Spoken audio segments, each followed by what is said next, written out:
Dr. Eric Kelly III and a host of phenomenal speakers from all around the globe for this 7-day virtual event that you don't want to miss. The mission of the Black Business Expo is to raise scholarship money from kids all the way from high school all the way from college. The Black Business Olympics is one of the largest Black business showcases in the world. It is an opportunity for businesses and companies to showcase their businesses globally. We are going to be giving away laptops up to $5,000 away to students. Again, I'm Olivia Appleberry, the founder of 2 Cents Finance and one of the speakers for the expo. I am so excited to see you there. For more info, go to www.blackbusinessexpousa.com or call 919-308-9090 and hope to see you there.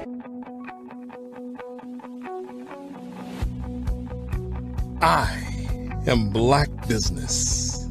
From the moment I wake until the time I sleep. Yes, I am Black Business. I am Black Business. Tell me, are you Black Business?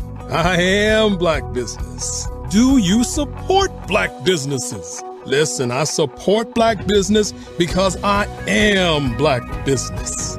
Black Business Expo, one of the largest business showcases in the history of Black business in the world. The world! Sign up today at www.blackbusinessexpousa.com or call 919-308-9090. I am Black Business. I am Black Business. From the moment I wake until the time I sleep, I am Black Business. I am Black Business. Are you Black Business? I am Black Business. Do you support Black businesses? I support Black business because I am Black business. Black Business Expo, one of the largest business showcases in the history of Black America in North Carolina. Sign up today at www.blackbusinessexpousa.com or call 919-380-9090. I am Black Business. I am Black Business. From the moment I wake until the time I sleep, I am Black Business. I am Black Business. Are you Black Business? I am Black Business. Do you support Black businesses? I support Black business because I am Black business. Black Business Expo, one of the largest business showcases in the history of Black America in North Carolina. Sign up today at www.blackbusinessexpousa.com or call 919-380-9090. I am Black Business. I am Black Business. From the moment I wake until the time I sleep, I am Black business. I am Black business. Are you Black business? I am Black business. Do you support Black businesses? I support Black business because I am Black business. Black Business Expo, one of the largest business showcases in the history of Black America in North Carolina. Sign up today at www.blackbusinessexpousa.com or call 919-380-9090. I am Black business. I am Black business.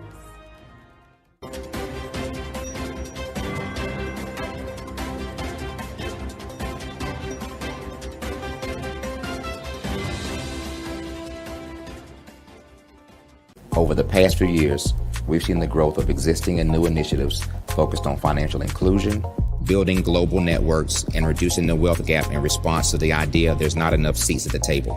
Whether their outcomes are to increase the representation of Black executives on corporate boards, ensure an inclusive global economy, or to create new U.S. African commercial pathways, the strategies are often carried out by separate programs. The question is, should they be?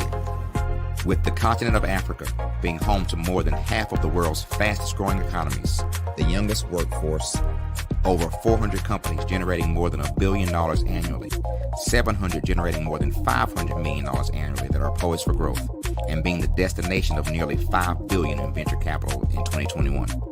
Diversifying U.S. and Africa commercial engagement by building bridges between African businesses and their U.S. diaspora should begin being seen as mutually beneficial. From helping to reduce Africa's enormous capital gap to catalyzing two-way trade opportunities, the COVID-19 global pandemic hopefully has taught us that global challenges and opportunities are more interconnected than we thought. During the pandemic, African companies like Unicorn Flutterwave, insurance provider Reliance Health, ride-hailing app Yasir, and 54Gene, the continent's first bank of DNA on people of African descent, proved that when African companies have access to networks, capital, and information, they grow big, grow fast, and create solutions that are valuable to the world. This is why Be Direct was created. We are the first U.S.-based but African-centric board preparedness and board search company designed to connect U.S. Black talent and corporations to African businesses. Unique and fundamental to Be Direct's success is our process of helping board candidates adapt their experience and networks to an African context before they're connected to high-growth companies that are looking to locally and globally scale. From our focus groups with African business execs and government leaders, we don't ignore the sentiment that business is easy, but people are hard. Having a pool of board candidates with hard-to-access networks and extensive experience across the business life cycle, including successfully raising capital, is table stakes for an initiative like this. So yes, we have that. But corporate or entrepreneurial success in the U.S. does not guarantee success in Africa. Developed alongside industry partners on the continent, our training program, Be Direct Prep, is designed to transpose their experience to create cultural comfort, understanding, and a commitment to helping businesses in Africa scale. Our board governance sessions are African continental and country specific, integrated with cultural awareness and dexterity training, masterclasses led by African industry execs, and mentoring and coaching from African continental-based facilitators. But even more unique to Be Direct Prep, we cap off our training program with an immersion trip to help candidates that have not been to Africa before see and feel Africa's complexity and opportunity from African soil. We all know traditional network-based board placement has historically left a lot of us out of ever really being in the paid board pipeline. Our strategy supports the work of many great organizations that are successfully filling seats at U.S. board tables by creating more tables for those that are still left on the sideline. It's time to start seeing the role and value of U.S. Black talent and businesses on the continent of Africa differently. Old perceptions and habits limit economic inclusion. Let's transition Black talent and the African businesses they will support from the periphery of the global economy to its core. Living in a global lockdown, we all know now how fast local and global economies can change, and see the value of having businesses that hire, strengthen local value chains, and even grow globally. Status quo in any form holds back progress. We must democratize U.S.-Africa commercial engagement by socially and economically connecting cultures that have long been disconnected. It's time for for Africa's U.S. diaspora to redefine their global value by helping African businesses scale continentally and globally.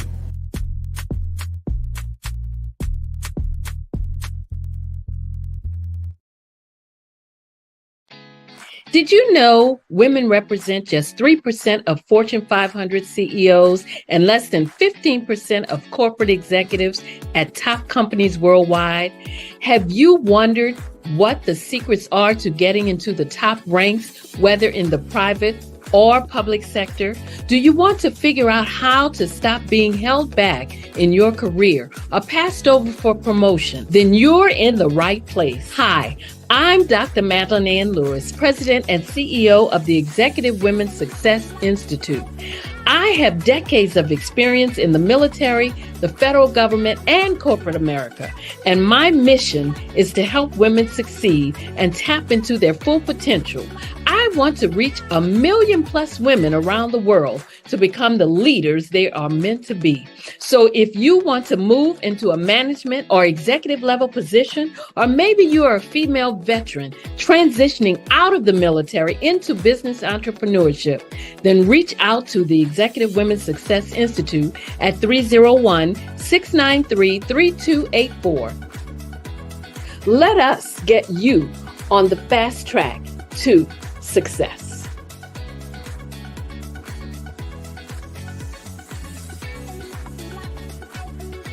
I'm Ramon Ray, founder of Smart Hustle Magazine and smallbiztechnology.com.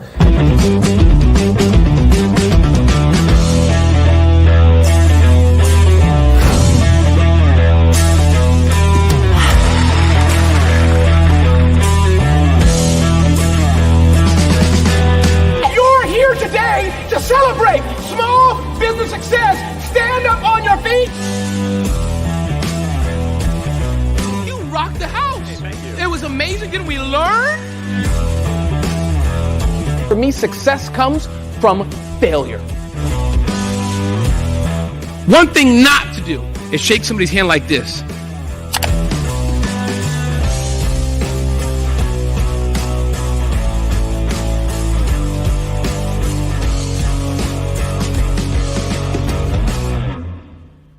Phenomenal Tanya T. Wise, who is here from the great state of Maryland. Tanya, welcome and thank you for being with us today. Can you indulge our audience a little bit and tell them just a little bit more about who you are and what it is that you do? Well, I love being able to talk to people and have a magnetic attitude, being able to just show them. So I always like to say, level up is Coach at Tanya T. Wise here. So can you tell our audience, just give them a teaser about what your presentation will be about? So my philosophy is that we should all be living our dream life. So tomorrow I'm going to talk about how you start living your dream life. What are some of the things that you thought about in your childhood that you just kind of let go and dormant? Wow. And I want to reignite that and just give you some pointers and some tips, some tools, some strategies to be able to start living your best life now. And guess what, Rhonda? And leave it inheritance for your legacy. Oh my goodness. Okay, I know that's resonating with a lot of people. I've heard that you have a dynamic coaching program. Can you tell us a little bit more about that? Absolutely. So our coaching program help people that have the lack of time, that lack strategies, and lack the confidence to go after their dream life. So we help them implement tools, we help them implement strategies, as well as give them resources so that they can live their best life now and leave that inheritance. Wow. Oh, I love that. I love the leave the inheritance part. Listen, you are dropping some major nuggets, and I know a lot of what you're saying is resonating with a lot of people, but I think we're all curious. How did you even make this transition into the speaking and coaching arena? What's the story behind this? So I started out in finance, and I realized that a lot of people don't necessarily go after their dream life because of the lack of finances or the education behind finances. But it wasn't until I lost my firstborn, my only son, that life changed for me. And where I was going after it all, living the corporate life, hit my 6-figure income and living in my dream house with my dream man, driving my dream car. I nearly lost it all when I lost my son. And so I realized it only takes one financial catastrophe that can change your entire life. That's what made me start All New Beginnings. Because no matter what's going on in life, there's a new beginning. And because of that, we develop a program called Wise Minded. My little slogan is, don't just dream it, let's live it. If they want to connect with you or work with you, what is the best ways for them to be able to do that? Well, for my social media guru, you can connect with me on every single social media platform as Tanya T. Wise. 5-Star BDM, Brand Development Masters, is a professional consulting and advisory group keenly focused on business development services for the small to mid-sized business and entrepreneurs. Although every business is unique, they often share business development challenges that can be addressed through smart branding. Services include process improvement and operations, digital strategy and transformation, business intelligence, digital marketing, and personal branding. Our business and personal branding company has helped a number of professionals and organizations to optimize and grow.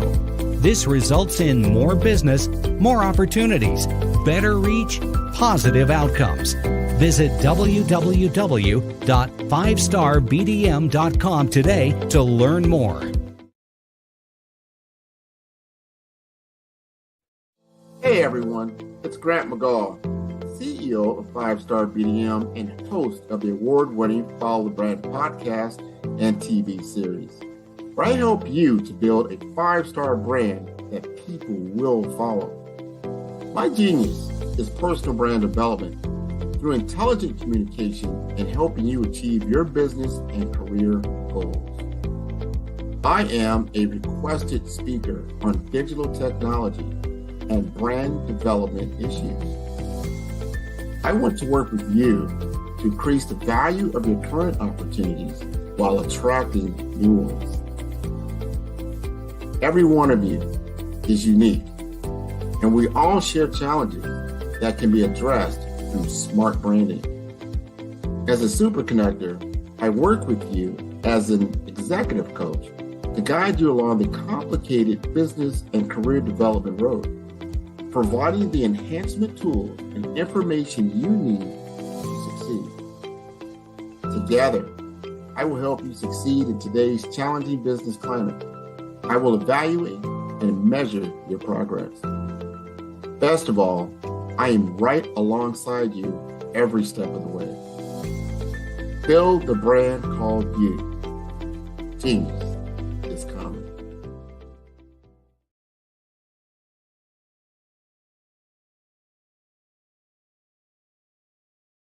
Art to me is a creative expression of something from nothing.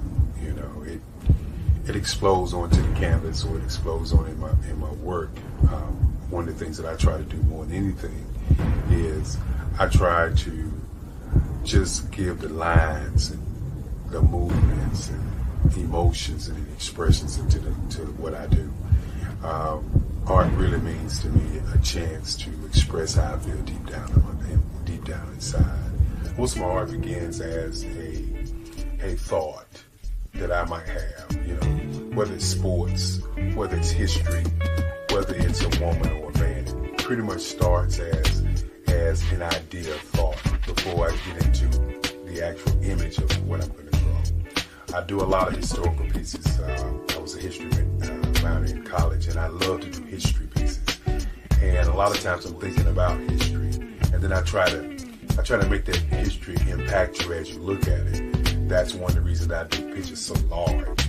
People ask me, why do I do the pictures so big? And I tell them, I want the piece to impact them as they're looking at it, to kind of dominate them, dominate their space. And most of my pieces I try to do off page. I don't try to do anything that's going to be in those four corners or in a square. And I want your imagination to be a part of the piece that you're looking at.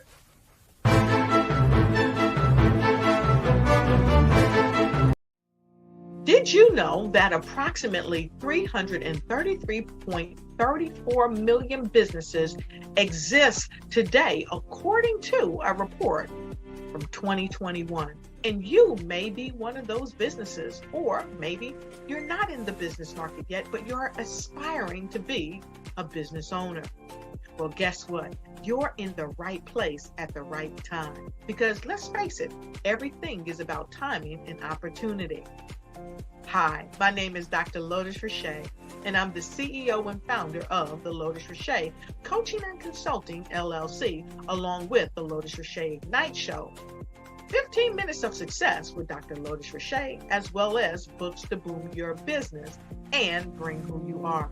And today, I want to bring this amazing message to you about the Black Business Network and the Black Business Olympics.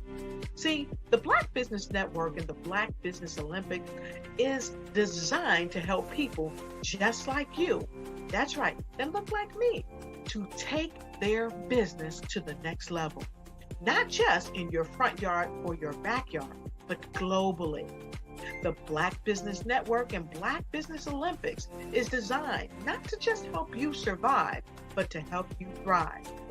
So join us today as we come together with businesses all around the world to support our students, our children, our young teens, our young entrepreneurs. What we do is we come together to help raise funds for students who are aspiring to be business entrepreneurs, who are aspiring and who are thriving in college. We endow them with a wonderful opportunity to gain scholarship of either a laptop or several thousands of dollars. And we invite you to help be a contributor to this amazing opportunity to help someone that looks just like you. So join us today at our website and let us connect with you and help you ignite and take flight in every area of your life on the Black Business Network and the Black Business Olympics. I'll see you on the other side.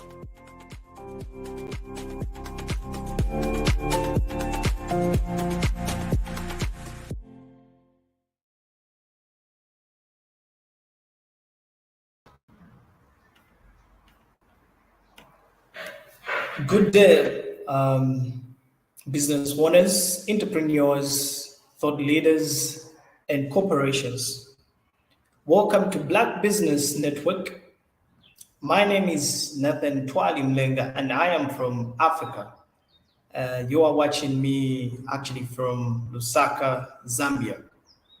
I am your business moderator for this day, on this particular day rather. Black Business for Black Business Network. The Black Business Network is the 24-hour business network showcasing Black businesses, business owners, entrepreneurs, as I already mentioned, and thought leaders worldwide. We have speakers from North Carolina, London, Singapore, Africa, Japan, and cities all over the United States. The Black Business Network is a global community sharing business knowledge, empower, inspire, and educate businesses about business owners about business. Our speaker for this day is the State of Black Business Olympics today. And I'll be the first speaker, and my name, as already stipulated, I'm just going to share a few things about my business and what I normally do and what I've been involved in. I've been coming on this particular platform from time to time. I've been talking about the Rise Up Summit, which will happen on 4th March this same year, 2024, on Monday. Basically, this movement started by just few individuals. I am part of them. And we just thought that it was just enough for people to be motivated, to be inspired. We need to come up with something that was going to help them. And this came as a thought because of what I've gone through as in youth, and came as a thought as a result of what people used to go through and reports that we used to receive individuals. I remember there was a time when I was in my 11th grade, should be 8th grade, not 7th grade. I had nobody to help me with the streets. And then I went to my grandfather, late grandfather. He had with me, and I only asked for money, which was less than a dollar. And then I told him, I want to start a business. Like, how can you start a business with less than a dollar? Then I was like, I've learned this in school, because by then I was doing bookkeeping and accounts. And then I used that money to buy, I bought some sweets, and I sold the sweets. Then I bought a cookie. I kept on buying until my shop expanded, and people were shocked because I was learning in school and I applied it for me to gain what I wanted. And the same knowledge that me and my team wanted to share with the rest of the world or the community. My friend, one of them is Medium from Malawi. I've got also from Namibia, and also Kamara, part of the movement. So this particular movement started as a result of what we used to see young people were going through.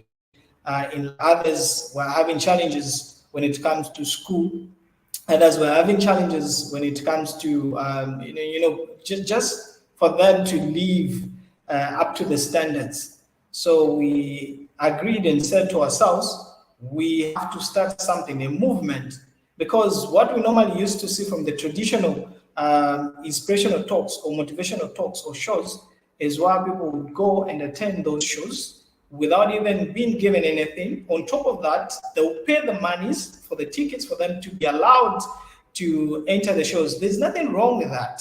But actually what we wanted to do was to do the exact opposite of what most people do. So if people come to us, we'll give them ideas.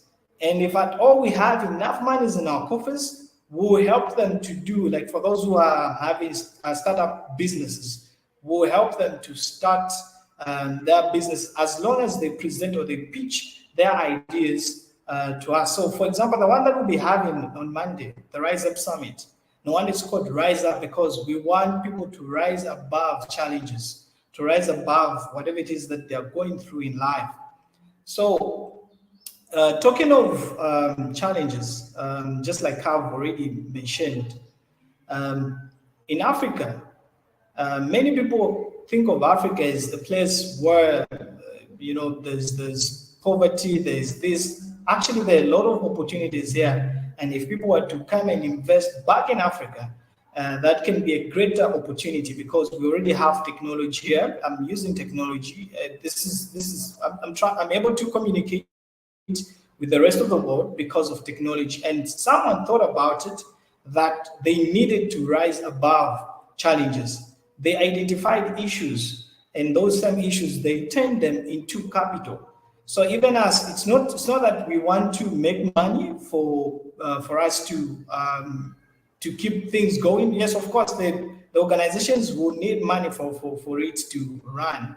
But all these things will be done as a result of people that will be coming in, at least to help us in one or two things. And again, we have our objectives as an organization. Sorry, I didn't make mention of when it started. I just mentioned the people that are involved. So I am the co-founder with my friend Medium, who's from Malawi. She'll be in Zambia. She'll be landing in Zambia this coming Saturday. Our objectives, because this particular organization started in 2019. And that's when we thought of the idea. We shared the idea with the rest of the people, and then they bought into the idea. And as I'm speaking right now, we have people that have come on board because they've seen the vision that we have. We have organizations such as Swala Pilu, which means that hold your heart, and they're into mental health. So they sponsors, they had to sponsors. They printed out a banner for us, and they also provided some refreshments for the people that will be coming, because for the venue, we were sponsored by the U.S. Embassy. And I'm glad to mention the U.S. Embassy, because they're the ones who provided the venue for us for free. So there was no need for people to pay for them to come and listen to the speakers that will be speaking. And so coming to objectives of the organization, one of the objectives that we have is to empower women. Coming to think of it, women are the most vulnerable in the community. You find that most ladies are vulnerable not only to their predecessors, not only to their relatives, but in the workplaces, ladies are found to be vulnerable. The patriarchal system has continued, but we haven't neglected the boy child as well. We also want to empower the boy child, because the world has forgotten the aspect of taking care of the boy child. Boys are not taught to say, you can cry, it's normal to cry. For boys, they're taught to say, as a man, you don't have to cry. Whatever goes through, whatever is going on in your life, you just have to move on. But that's not the real thing. When things are hard, people have to cry. That's normal. No wonder we find people committing suicide. No wonder this Swalapidu organization is coming in as a result of trying to curb issues that has to do with suicide or suicide. So we are working hand in hand with them, at least to empower women and also to empower boys, to tell them that actually it's normal for a man or for a boy to cry, and also to talk to someone, because most men don't share their personal griefs. They would rather die without telling or informing anyone to say this is what they were going through. So this is basically what we normally do. That's one of the objectives that we have, that is to empower women. So which means that if we have enough monies from the donors, the people that are willing to donate or to help us with the movement on how we can run things, the doors are open.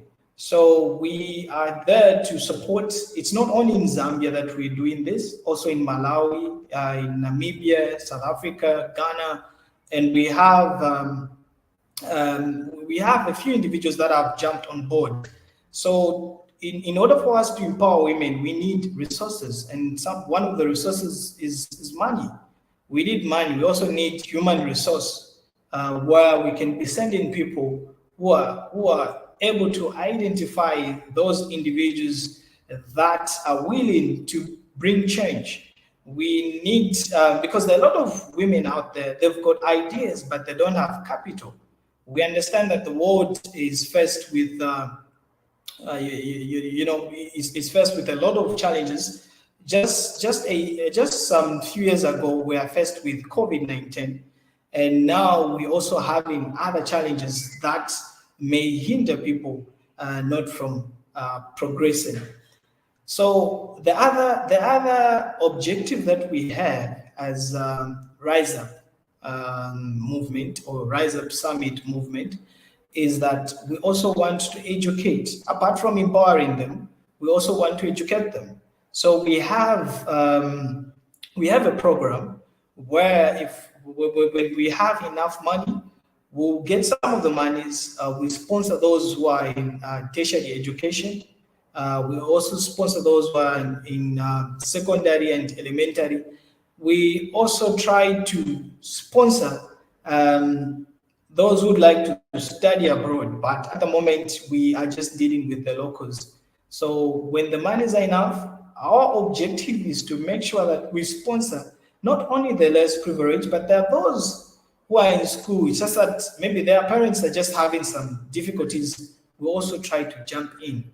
So apart from empowering women, we are also there to provide education. We work hand in hand with the orphanages so that we try and see what can work best for the both of us or for both our stakeholders.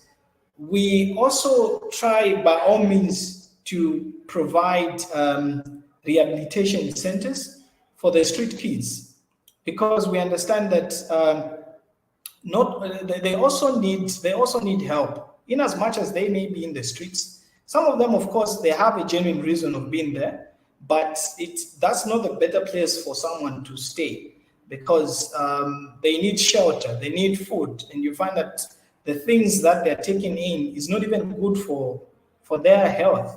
So we are trying by all means at least to help the street kids. We are trying by all means at least to help the less privileged. We're also trying by all means to provide a shelter for these young ones or young chaps, for them to have a better life. Because one of the goals, just like I stated in my introduction, that is to bring change and to make sure that people rise above their challenges. Otherwise, it's not good for me to have everything and I forget about my brother who's in the streets. Otherwise, if I've got something, I need to share with them, because I am what I am because of what somebody did to me. Somebody helped and extended their hands for me to be here. So I also have to do the same thing. I have to extend where I can, and I have to make sure that my neighbor is being taken care of, because my neighbor is anyone who's directly and indirectly affected by my actions. So we have to make sure that we are our brother's keeper, and that's what has been one of our objectives. And the other thing is also to provide a platform for the speakers. Like we do provide, we do have Speakers Association.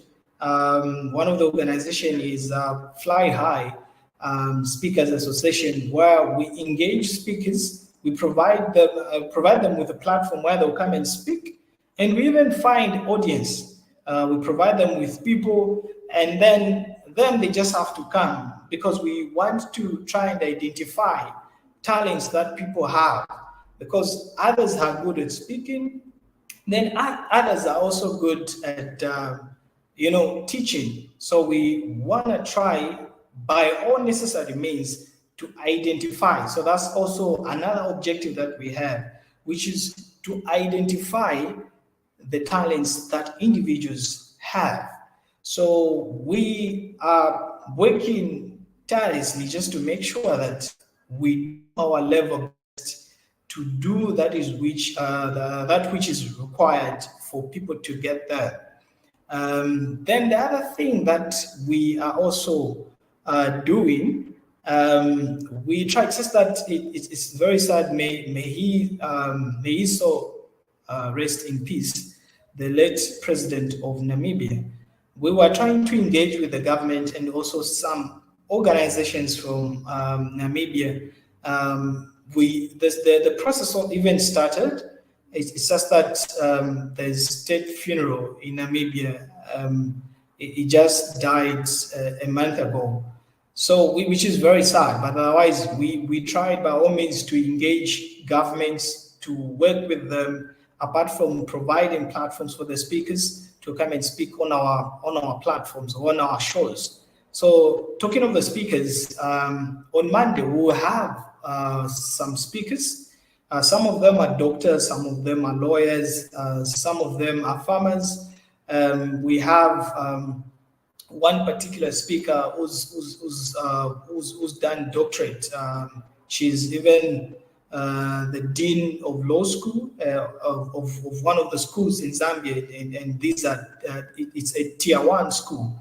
It's recognized and it's at par with the University of Zambia.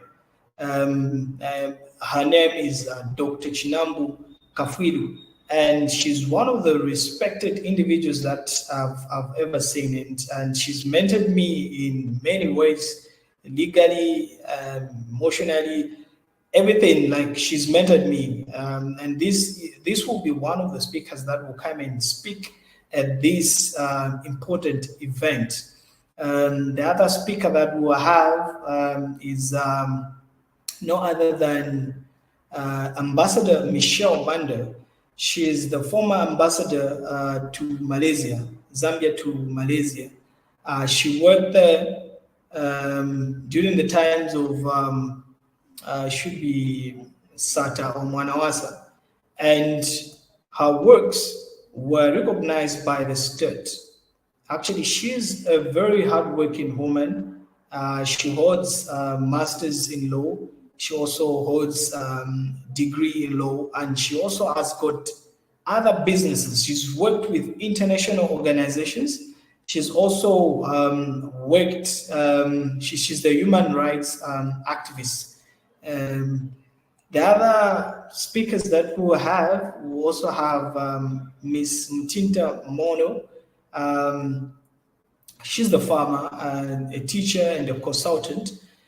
She's also done great things for this country, Zambia, and also she's done a lot for Africa. We also have Faith Ngwira Mbewe. She's also a member of Toastmasters, and she's also a great speaker. So these people that I've talked about will come and share their experiences on the platform that we've provided for them. Otherwise, this is not a movement that will just end and die its natural death. No, it will keep on going and until I don't know, because we have tried by all means and we thought about it to say we need to have objectives that will be in line with what people want. So talking of the event, just like I've already talked about it, we are going to provide, in fact, the people that are going to attend, those who have registered for them to attend, are not going to pay anything for the tickets. So which means that they are just attending for free. The speakers are just coming to speak voluntarily, meaning we're not even paying them anything. So we are trying to raise monies to fulfill our objectives. All we are calling upon is for people who are willing to come and buy into the same idea. If at all they can come and share what we have, if at all they can come and add a few things apart from the objectives that we have. Otherwise, we have a lot of objectives, a good number of them, but I thought of sharing these few objectives. Apart from Rise Up Summit, apart from what I've talked about, we also planned that we'll start engaging individuals, like talking to them, maybe giving them loans, whereby if the business is quite big and the person is doing fine, we can at least give them capital, and then they'll start paying back a little bit, because we are not profit making. We are there to empower and help individuals. The monies that will be coming back to our coffers, we'll try and help the less privileged. We'll try and pay school fees for that particular student who's looking for monies. Otherwise, in our organization, we do not discriminate. We do not segregate. We look at everyone to be equal. And I may be the founder or the co-founder of Rise Up Summit movement, but I do not look at myself to, I do not look at myself to be one of the founders. So we basically trying to provide platform that will eventually work for people that will provide means for them to have access to services and products. And the other thing that I think one important aspect that I almost forgot with the government of the day, in that we want to start providing workshops for the people, for the men in uniform, working hand in hand with the Swalapilo organization, where we can go and try and talk about mental health. When I lost a friend of mine, it pained me because she was my closest friend, and she committed suicide, and nobody knew what happened to her, because mental health is a very serious issue, and many people don't even talk about it. No wonder we're even trying to to also help the boy child, not to neglect the boy child, because most people have neglected the boy child. They are just talking about the girl child, the girl child. Even the boy child also needs our help. They also need to be, to be treated as human beings. You find that most boy child, most of boys are neglected, and they're not being looked at because most people feel like they are men and they can deal with their own issues. I feel like it's cardinal for us to look into these aspects, to provide platforms. So all we do as Rise Up Summit is to provide platforms for people to come and speak, just like Black Business Expo, where people would come and showcase what they normally do. And I'm glad that I am the moderator. I'm part of Black Business Expo. I'm doing my level best to moderate and to make sure that whatever it is that I'm putting in, or the efforts that I'm putting in, are also showcasing or showing to the rest of the world that actually this is what these people are doing, and they mean business. So working with the government and trying to provide platforms or trying to have workshops, all we are trying to do is to provide safe place for individuals, to provide safe place for boys, to provide safe place for girls, to provide safe place for women and ladies, and also men and women, women in uniform. Because there has been so many cases of suicide where people have committed suicide for no particular reason. So our movement is actually big. Our goals are actually big. We are trying by all means at least to bring on board individuals that may be willing to work with us, that may be willing to look into these aspects and these objectives that I've shared. In Africa, for those who are overseas, in Africa, there are so many things that you can do as an individual, as an investor. There are international laws that normally protect the investment of someone. You may enter into what is known as stabilization clauses or stabilization clause, which protects your investment. And there's MIGA, which also protects your investment in terms of wars and whatever that may happen to you, because that will be an insurance. So all I'm trying to say is that when people come here to share ideas and businesses, let's try by all means also to support them, because we've got means. Means are there, yes, we may support them, but we should try by all means also to extend our hands to invest back in Africa. There are so many places that you can invest in. You can invest in education, you can invest in mines, you can invest in, there's so many things that people can do in order for them to secure their monies.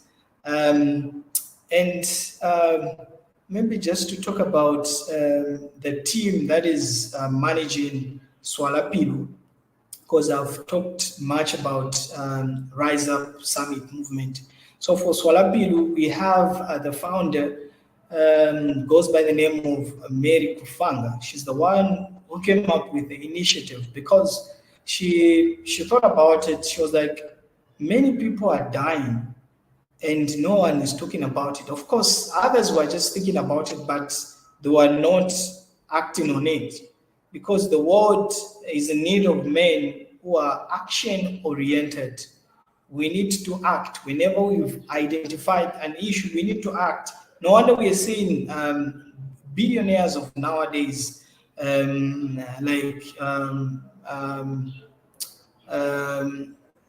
like Mark Zuckerberg, and also the other big guys who have made it in life. These guys, they identified a problem and then they came up with a solution. So whenever we are trying to work out something, we should also try by all means to find solutions to those problems, because these problems will always be there, and we'll always have the needy amongst ourselves. For me to be here, just like I've already stated and alluded to, it's because someone extended their hand. They saw that this young boy has got potential and he may change the world at some point. So these some people came through and they helped me to be where I am. So whatever it is that we may have, we have potential. We have something to give to the world or to the universe. It may not be in Zambia, it may be in the United States, it may be in Singapore, it may be in China. So we may bring change, and change starts with me, and change starts with you, the one who's watching, or the viewers. If you have identified an issue in your community, try to find a solution and apply that particular solution to that particular problem. Even me, for me to come up with this particular movement, because I thought about it, and it's because of what I went through. I'm action oriented. Whenever I said that I'll do this, I'll definitely do that, because I've wired my mind to think in such a manner that whenever I come up with a plan, or whenever I come up with an idea, I need to work towards that idea, because, and that's what I was taught by my grandma, that you can make a difference provided you know the direction. So change will always start with us. If we do not work towards this, there will be no change. And if we keep on complaining, we'll just keep on draining ourselves. So we have to make sure that we do our due diligence. We provide the things that are needed for those who may need them, because there are people who have got things that they don't even need. Maybe there's somebody there in China, there's someone there in the United States, there's someone there in Africa or in Singapore who may need those services. So actually, I've seen quite a number of business owners on this platform who have done tremendous works, and others have done things that have even changed the lives of people. Talking of Dr. Eric, is provided the platform for people, even those who are in Africa, to come and speak on such a platform. He thought of it to say, actually, there's need for me to provide a platform for people to come and speak, for them to network, for them to sell out their services, and which is very good. This also comes to the objectives that we do provide as Rise Up Summit. I talked of, we provide objectives such as we are trying to empower women, we are trying to empower boys, we're also trying to empower girls. We are also trying to educate them, which is the monies that we raise normally goes into our coffers in order for us to provide a proper education, because just like Nelson Mandela said, education is the key to success, because education is the only equalizer that people have. People may go as far as being called doctors. People may go as far as changing their lives because of education. Because nowadays people need somebody who's got a paper, because they understand that actually they think in a different way, and their level of understanding is actually different. Unlike someone who hasn't been to school, their thinking is totally different from what somebody who has been to school may reason and articulate certain issues. Then we also think of providing platforms for speakers to come and speak. We also have one of the objectives is also to rehabilitate or to provide rehabilitation centers for street kids because we think that they too need our services. So the other thing that we are working towards as an organization is also to provide workshops where we can go and train and where we can go and talk about mental health or mental issues, because many people don't just share, especially men. Men go through these things, but they don't want to share with anyone because they are scared that the moment they tell someone that they were beaten by their wives, someone will start laughing at them. It's normal to share with someone because we all need help. All of us need help. Nobody's self-made. We all need help. Women need help. And just like I stated that we want to empower women because women seems to be the most vulnerable. It's not by nature, it may be by nature, but we're also trying to see or to look into it that we provide platforms and means for them to at least to be independent. I'm glad and happy that many women that I've watched on this platform are independent and they're able to do marvelous works. With the few minutes that I've remained with, would like to share the contacts that you can use to reach out to me. The email that I normally use, there's the email for the organization, and there's the personal email that I normally use. So my personal email is nathan.twain1@gmail.com. Then there's the email for the organization, which is Rise Up Summit 2@gmail.com. Then there's also Swalapilu, Hold Your Heart, @gmail.com. Then my personal number is +260 975 40 5074 +260 975 40 5074. Those are the numbers. So basically, what I've been talking about is that we can rise above challenges.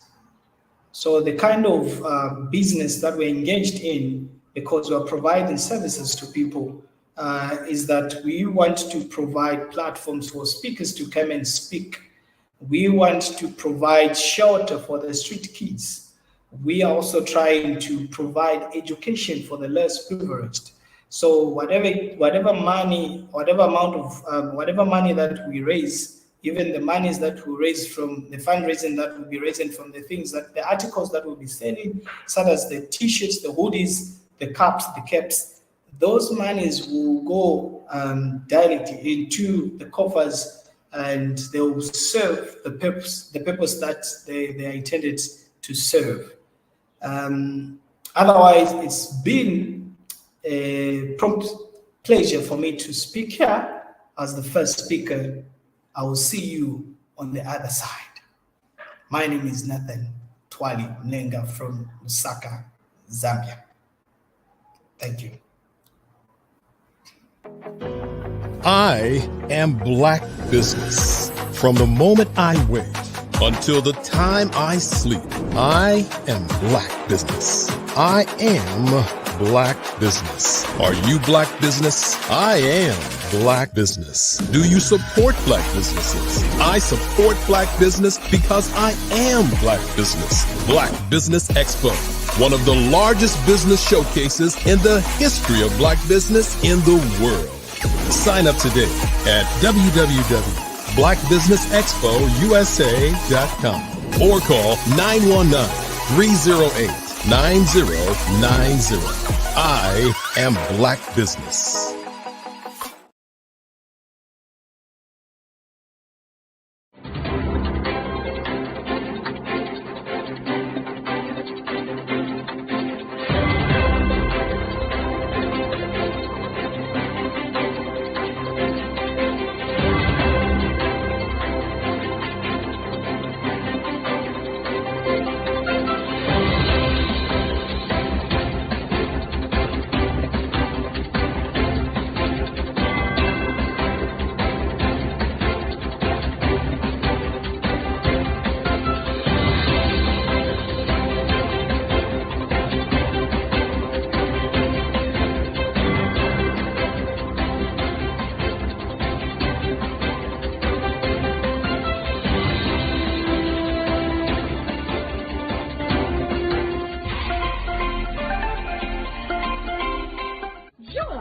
Dr. Eric Kelly III and a host of phenomenal speakers from all around the globe for this 7-day virtual event that you don't want to miss.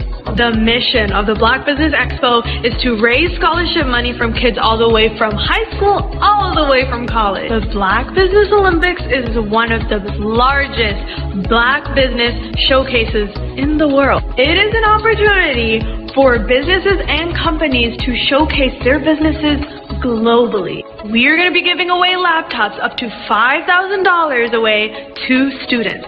Again, I'm Olivia Appleberry, the founder of 2 Cents Finance and one of the speakers for the expo. I am so excited to see you there. For more info, go to www.blackbusinessexpousa.com or call 919-308-9090 and hope to see you there. I am Black Business. From the moment I wake until the time I sleep. Yes, I am Black Business. I am Black Business. Tell me, are you Black Business? I am Black Business. Do you support Black businesses? Listen, I support Black business because I am Black Business. Black Business Expo, one of the largest business showcases in the history of Black business in the world. The world! Sign up today at www.blackbusinessexpousa.com or call 919-308-9090. I am Black Business. I am Black Business. From the moment I wake until the time I sleep, I am Black Business. I am Black Business. Are you Black Business? I am Black Business. Do you support Black businesses? I support Black business because I am Black Business. Black Business Expo, one of the largest business showcases in the history of Black America in North Carolina.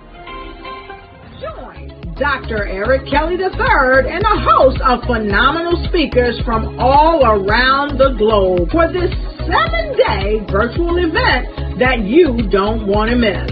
The mission of the Black Business Expo is to raise scholarship money from kids all the way from high school, all the way from college. The Black Business Olympics is one of the largest Black business showcases in the world. It is an opportunity for businesses and companies to showcase their businesses globally. We are going to be giving away laptops up to $5,000 away to students.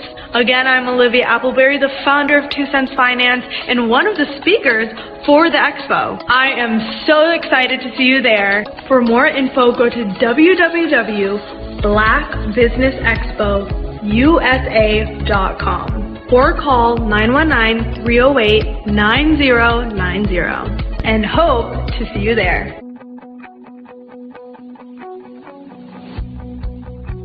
I am Black Business. From the moment I wake until the time I sleep. Yes, I am Black Business. I am Black Business. Tell me, are you Black Business? I am Black Business.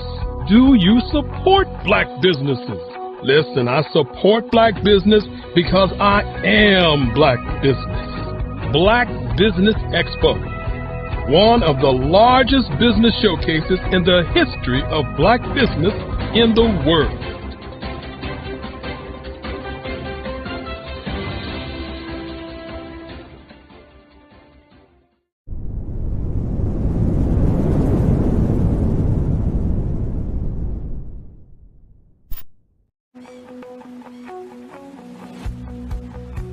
I am Black Business.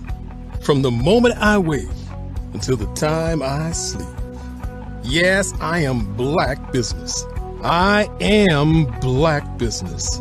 Tell me, Are you Black business? I am Black business. Do you support Black businesses? Listen, I support Black business because I am Black business. Black Business Expo, one of the largest business showcases in the history of Black business in the world. The world! Sign up today at www.blackbusinessexpousa.com or call 919-308-9090. I am Black business.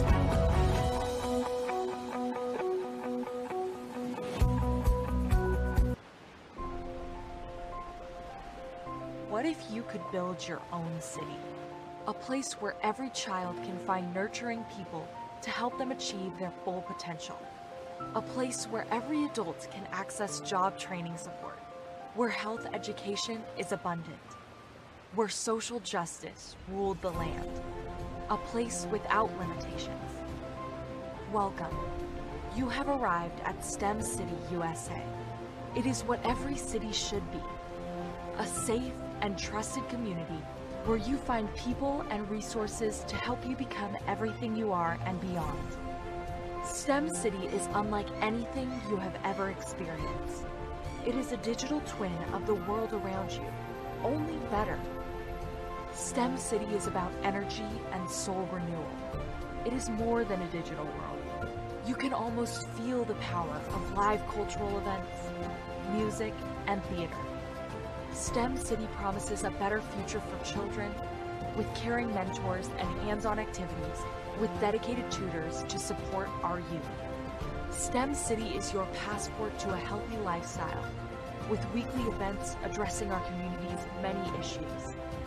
STEM City is your financial well-being with helpful information on wealth management, career advancement, job training, and so much more. STEM City is the community you deserve. It is the city where your dreams can come true. STEM City USA, a place in the sky that is accessible to all who reach for the stars.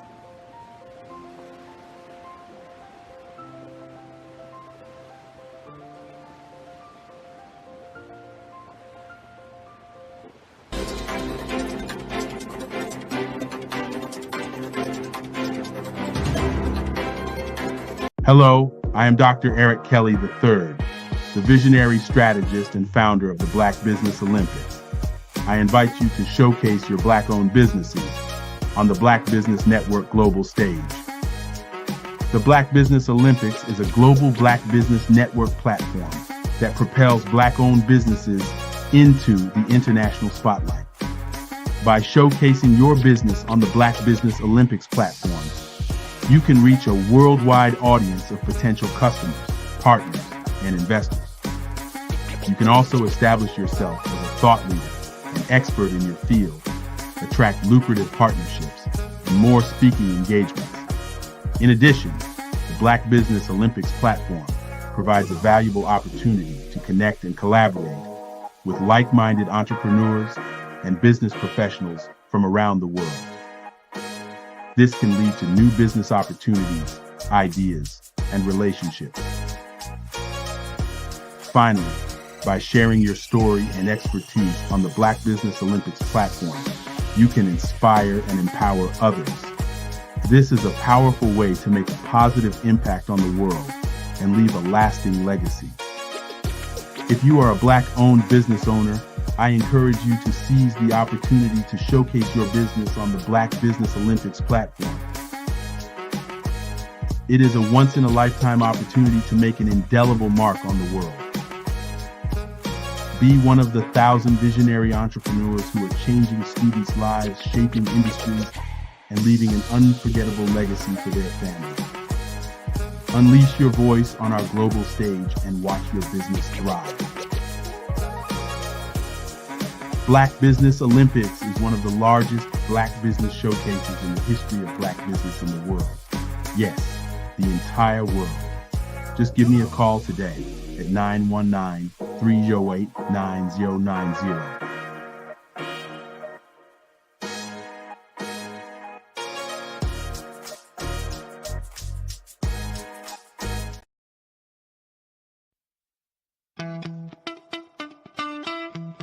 How many times have you been asked to help someone you didn't even know, a student, a business entrepreneur?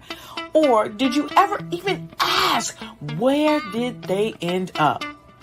That business, that friend, that entrepreneur. Well, just maybe they ended up in a gang, bankrupt, homeless, or worse, dead. Maybe they turned to crime, drugs, and alcohol. Did you ever wonder? Did you destroy their dream, or was your life always so easy? At the Black Business Olympics, we started a movement to help students complete. Give them hope and foster success. Help them to leave their dreams of providing laptops, computers, and up to $5,000 in scholarship funds. Today, we ask you to help a student, a business owner, or an entrepreneur to realize their dream by sponsoring them, supporting them, and buying from them. Consider this. With $1.6 trillion in our Black community, we only ask for a small donation for our students, our businesses, and our entrepreneurs.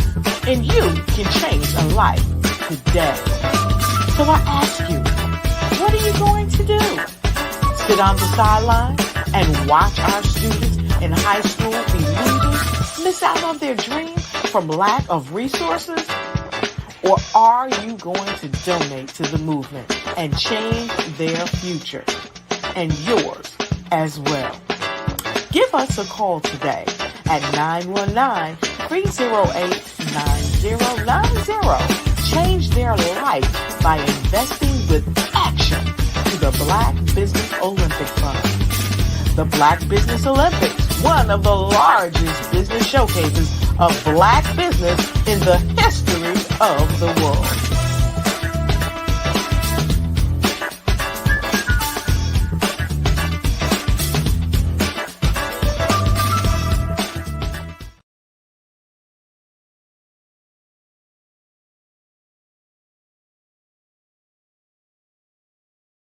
I am from Washington, D.C., but I was raised in Durham, North Carolina.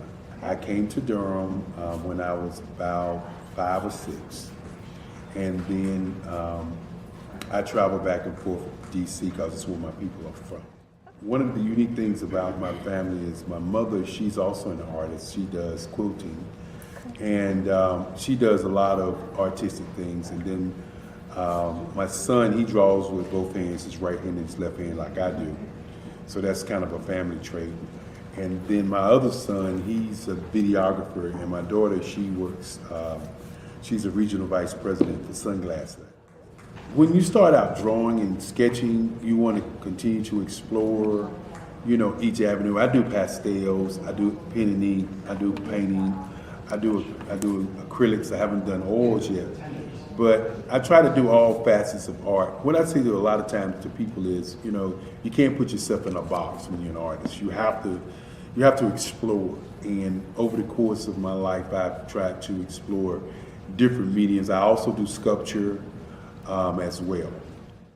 I choose my subjects by the intensity that they have in their faces, or the intensity that somebody is moving, because I do more than portrait drawings. I also do I do abstract, and then I do figurative drawing also.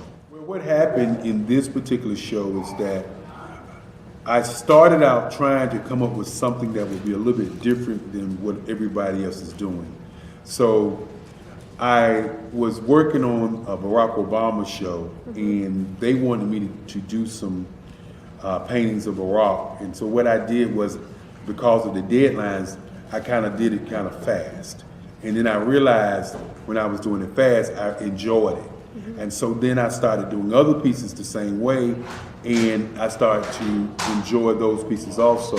And so I came up with this particular style, and it's a style of lines and colors. And what's interesting is that when I was in college, I did a show called Lines, Colors, and I talked about the boldness of the blacks, the hotness of the whites, and this is how this is come about, later on in my life. And the colors comes from a lot of the entertainers that I work with, where they wear different colors. They don't wear, your plain reds or your whites. They wear different colors, and so that's also another piece of what's giving me the colors. The subtitle of this show is Faces That Speak Life. That's real critical. Faces that speak life. Each one of these pieces is a life source and a life energy that's being put on display for people that are looking at them. I always say in terms of my art, it's not important that I draw them. It's important what you get out of what I draw. I don't try to just draw it because you like it. People wanted me to do prints. I didn't do prints. People asked me to do different people, but the people that I choose are people that make a difference in the lives of people in the world. So the human landscape idea was, again, as I say, the lines represent your emotions, it represents your ideas, and it represents your journey as a human being. And that's why you get the different pieces and the different looks. And as you notice, I try not to do one look that looks alike another look. And that's what's the most important part of this show. Art to me is a creative expression of something from nothing. It explodes onto the canvas, or it explodes on in my work. One of the things that I try to do more than anything is I try to just give the lines and the movements and emotions and expressions into to what I do. Art really means to me a chance to express how I feel deep down inside. Most of my art begins as a thought that I might have, whether it's sports, whether it's history, whether it's a woman or a man. It pretty much starts as an idea of thought before I get into the actual image of what I'm going to draw. I do a lot of historical pieces. I was a history minor in college, and I love to do history pieces. And a lot of times I'm thinking about history, and then I try to make that history impact you as you look at it. That's one of the reasons I do pictures so large. People ask me, why do I do the pictures so big? And I tell them, I want the piece to impact them as they're looking at it. To kind of dominate their space. And most of my pieces I try to do off page. I don't try to do anything that's going to be in those four corners or in a square. And I want your imagination to be a part of the piece that you're looking at.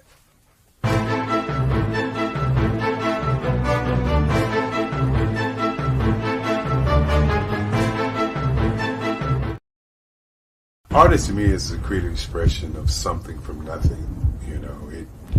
It explodes onto the canvas, or it explodes on in my work. One of the things that I try to do more than anything is I try to just give the lines and the movements and emotions and expressions into what I do. Art really means to me a chance to express how I feel deep down inside. Most of my art begins as a thought that I might have, whether it's sports, whether it's history, whether it's a woman or a man. It pretty much starts as an idea of thought before I get into the actual image of what I'm going to draw. I do a lot of historical pieces. I was a history minor in college, and I love to do history pieces. And a lot of times I'm thinking about history, and then I try to make that history impact you as you look at it. That's one of the reasons I do pictures so large. People ask me, why do I do the pictures so big? And I tell them, I want the piece to impact them as they're looking at it. To kind of dominate their space. And most of my pieces I try to do off page. I don't try to do anything that's going to be in those four corners or in a square. And I want your imagination to be a part of the piece that you're looking at.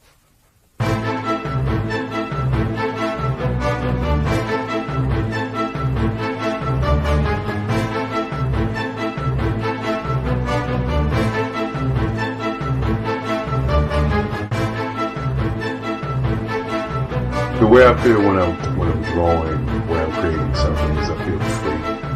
I feel like there's an anticipation of something that's going to come. I try not to draw first. I try to draw second. And what I mean by that is I try to allow myself to kind of get into the piece and just relax. Sometimes I miss time. I'll draw 2, 3 hours, sometimes 4 hours. And while I'm drawing, it's just a free. I just feel free. I mean, I feel like time stands still.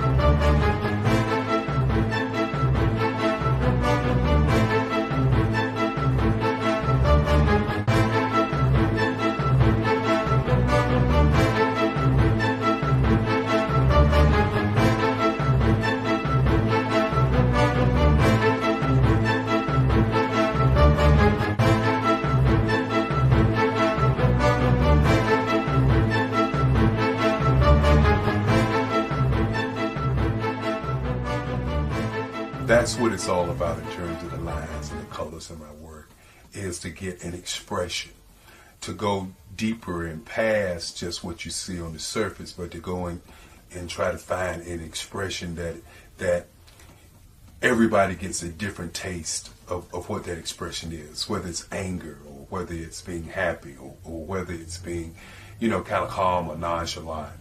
That expression that people take away from the piece is the most important part of what I do as an artist.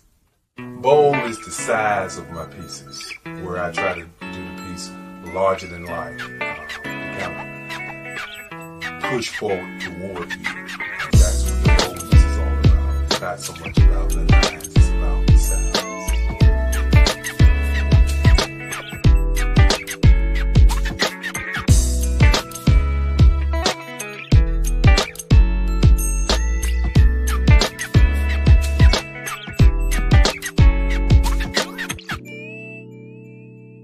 The Face of Change art show is inspired by my mother, but more importantly, it's a historical moment in time as the pieces depict different emotions and expressions of Barack Obama.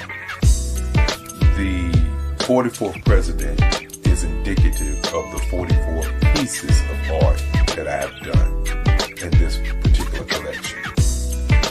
When you begin to think about expressions and portraits, this is a portrait gallery of expressions of what transpired as Barack Obama ran for office. Some of the pictures are abstract and some are expressionistic. And I combined both of those forms of art to create this collection of art pieces.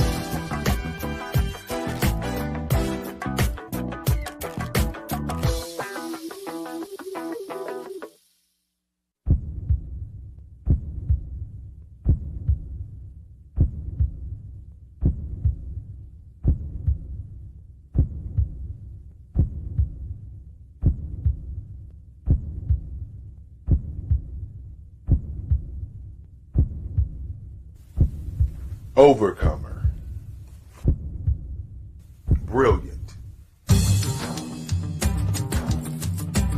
ambitious, motivated,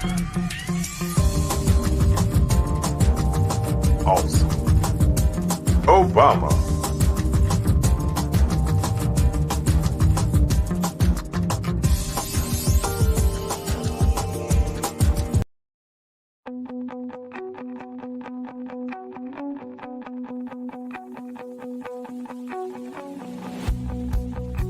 I am Black Business.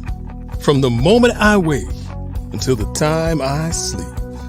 Yes, I am Black Business. I am Black Business. Tell me, are you Black Business? I am Black Business. Do you support Black businesses? Listen, I support Black business because I am Black business. Black Business Expo, one of the largest business showcases in the history of Black business in the world. The world!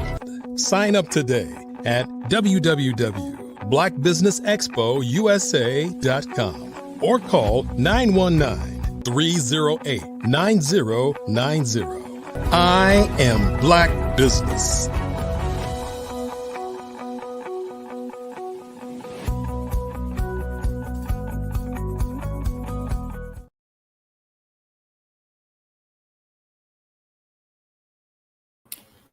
Hello, welcome back. Good day, business owners, entrepreneurs, thought leaders, and corporations. Welcome to Black Business Network. My name is Nathan Twali Mlenga. I am your host, moderator for the day, and you're watching me from Lusaka Studios. This is Black Business platform. I am your moderator for this particular day on Black Business Network. The Black Business Network is a 24-hour business network showcasing Black businesses, business owners, entrepreneurs, and thought leaders worldwide. We have speakers from North Carolina, London, Singapore, Africa, Japan, and cities all over the United States. The Black Business Network is a global community sharing its business knowledge to empower, inspire, and educate businesses about business. The keynote speaker for today, or our speaker for this particular hour, is no other than Dr. Eric. Dr. Eric is one of the prominent African-American artists of the last 3 decades. His oil on canvas work is a harmonious blend of abstract and expressionist portraits featuring pop culture icons. Furthermore, as the founder of the Black Business Olympics, Dr. Kerry has created a platform that uplifts and empowers, fostering a community where diversity, innovation, and excellency are celebrated. And this vision has paved the way for a brighter, more inclusive future for today's youth. Viewers, without further ado, I give you, and I'm honored to host the owner of Black Business Expo, Dr. Eric. Without further ado, I give you Dr. Eric. Good morning, good morning, good morning. How are you today? Morning, Dr. Eric. How are you? Doing pretty good as we get prepared for presentation that I wanted to make this morning as we continue to bring people to the platform. And you're located where? In Lusaka, Zambia, Africa. Okay. Just want to make sure people understand that we are reaching out across the globe to business owners and to thought leaders like yourself, young man, to share in the information about what's going on in the world. Again, want to thank you. And as we say, genius is common, and I'll see you on the other side. Good morning, good morning, good morning as we get prepared to look at today. And today's theme is advertising, public relations, marketing, sales, merchandising, and public relations. And what we shared with you before I came on were artworks by myself, artworks from the Eric Kelly III Museum. The Eric Kelly III Museum, which is planning a 9-nation tour to Africa. And so wanted you to kind of begin to see what different levels that has to happen as you, as a business owner, begin to promote, advertise, market, sell, and create merchandise for your business. Let's just start out with the first one, which is PR, public relations. And what does public relations have to do with your business? Well, public relations is like the story, the truth story about what you're going to be doing, the main reason or the why story about what you're doing. Public relations is the piece that starts before people know about what you do or what you have or what kind of company you have. The PR is the public's persona of who you are and what you do. And so PR is so important in your company. As you watch the videos prior, you'll notice that the videos started out with talking about the museum, talking about the type of work, talked about the idea behind the work. And that's what your public relations is all about. Then, of course, next in line is your advertising. What are the bells and whistles of your company? You know, what does your company do? You know, it's tantamount to a car. When you buy a car or you hear about a car, you hear about that car in newspapers and magazines and in videos and commercials. That is the public relations part of your business. But then what are the bells and whistles about that car? You know, what are the bells and whistles about my art? And the bells and whistles about my art would definitely be as of course my phone would ring while I do my presentation. What are the bells and whistles about my art? The bells and whistles about my art are abstract expressing. Abstract expression. The expressions in my art is the bells and whistles. The line work in my art is a part of the bells and whistles. The colors in my work is a part of the bells and whistles. The subject matter of my art is not a part of the bells and whistles. The subject matter in my art is a part of my art. I want you to get that for a moment. When you look at your company, you know, what is your unique advantage? What is your features and what is your benefits about your company? That is what people want to know. They don't want to know how long you've been in business, because most of the time they expect you to be a competent or a business that's been in business for a while, that's doing great things. So as we look at the advertising piece, or as you look at your car, and we want to keep that going backwards and forwards so that you can kind of get a feel, because some people can see what a car is. And so that's why I use that analogy. So with your car may have a engine, a type of engine that makes it a benefit to you. The engine may be also a feature. You may have power windows, power door locks.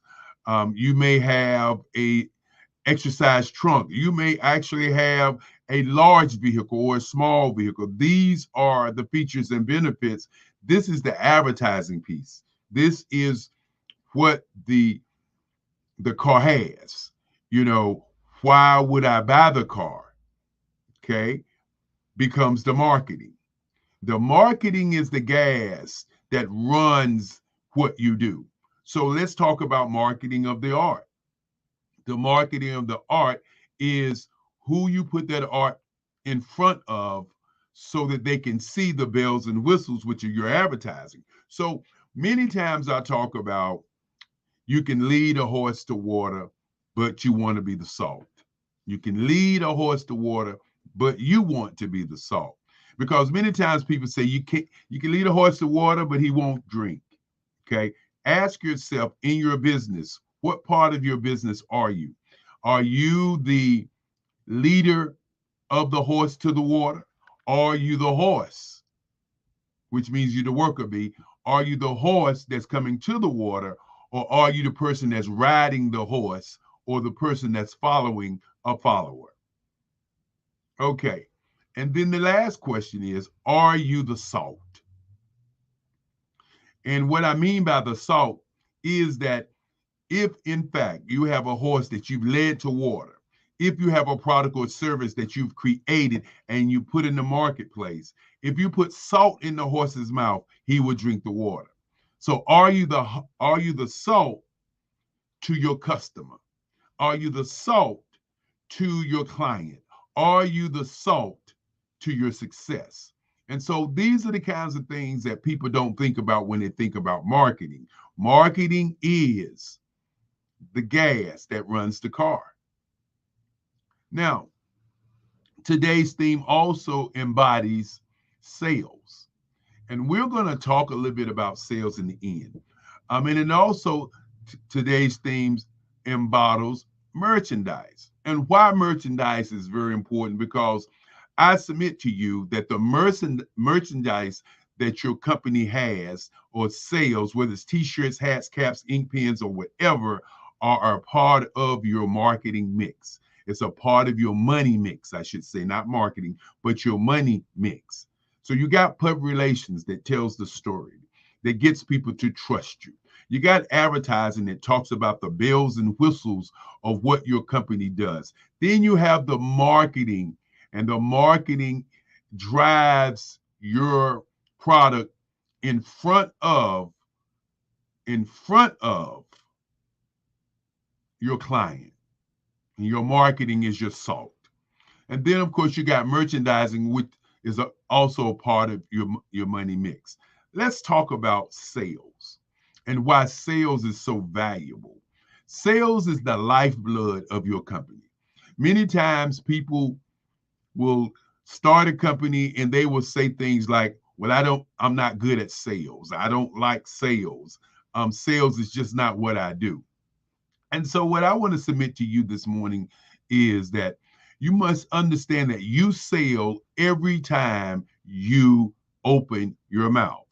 You sell every time you put on the clothes that you wear. You sell every time that you walk into the room. So when you say you don't like sales, you have to also understand, then why do you dress the way you dress? Why do you talk the way that you talk? Why do you interact with people the way that you interact? All of this is sales. Now, understanding how to sell is altogether another situation. And let's go into the whole sales cycle, the sales piece this morning, and see if in fact that you can begin to see how sales is valuable and how sales is very important.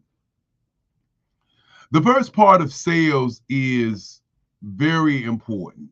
And that first part of sales is understanding who your client or customer is.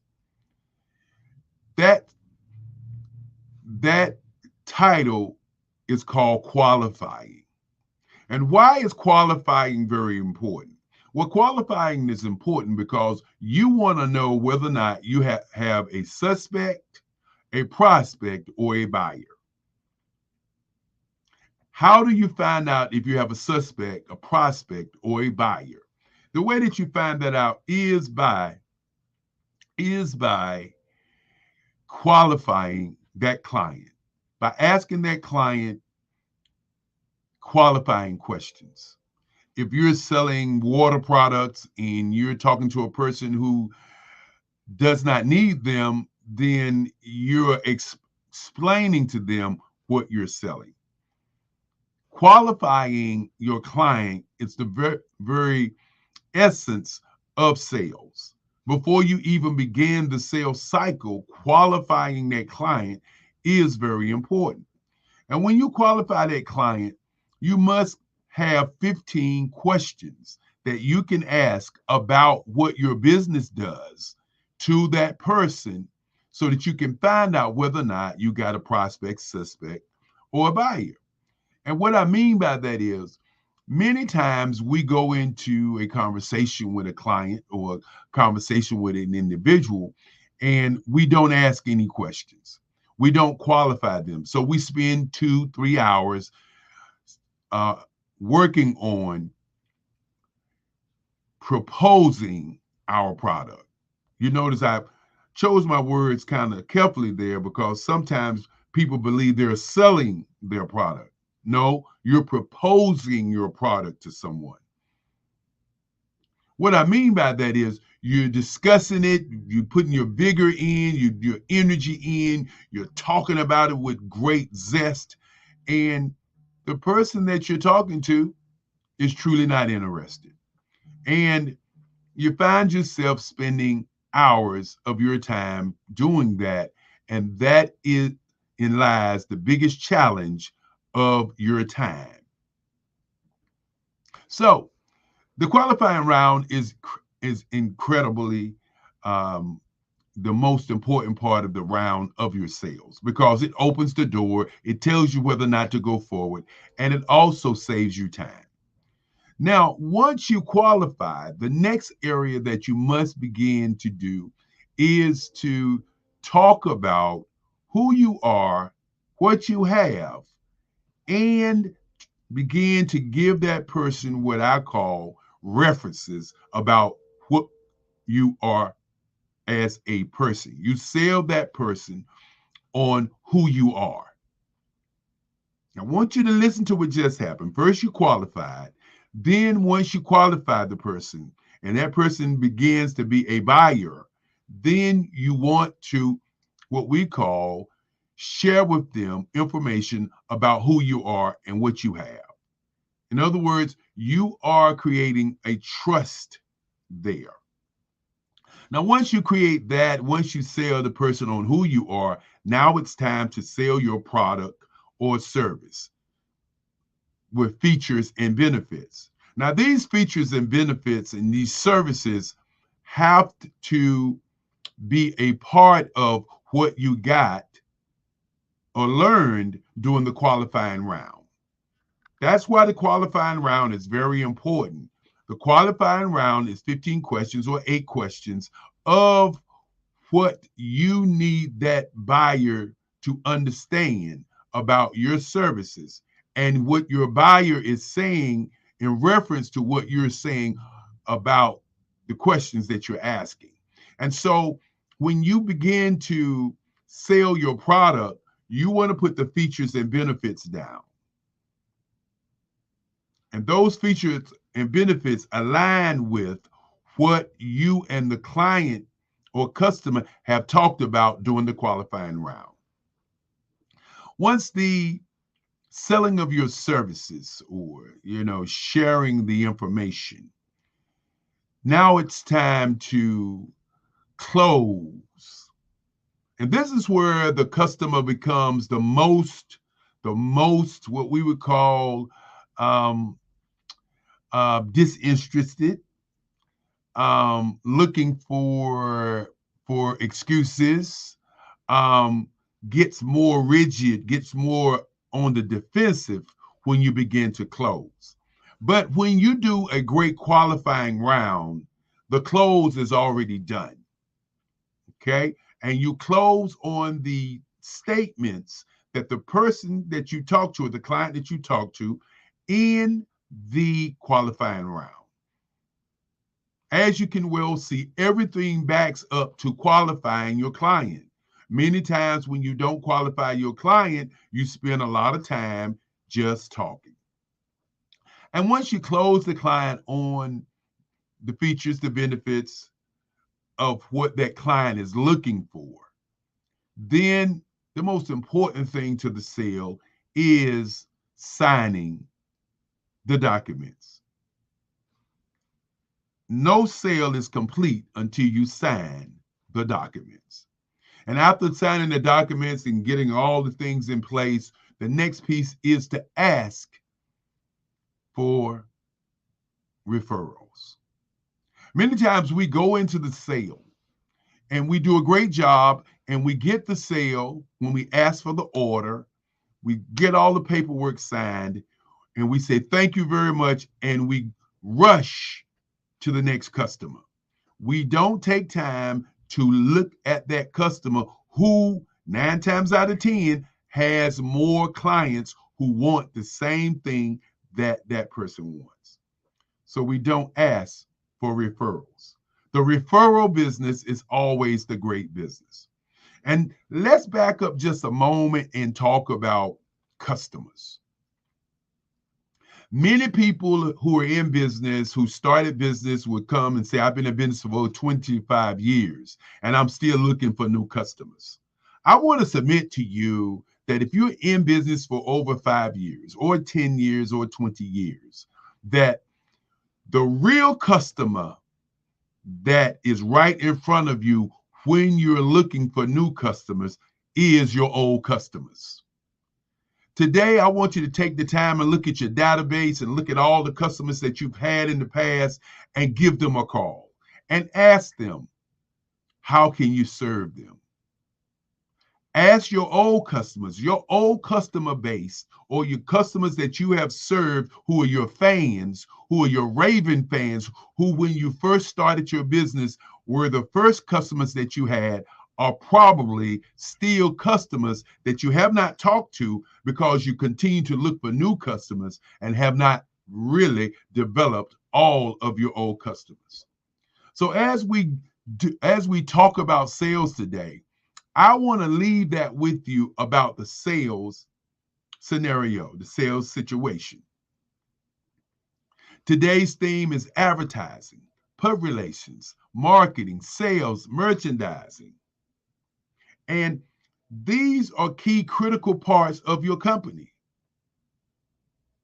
You cannot continue to be a great business if, in fact, you don't address these 6 pieces. When you're addressing these things, you don't have to look at your public relations as a challenge. You don't have to look at your advertising as a challenge, your marketing as a challenge, your merchandising and your sales as a challenge. What you must begin to do is break down each one of these before you begin to do business. Because if you don't, what happens when you don't understand the sales cycle? What happens when you don't have merchandise?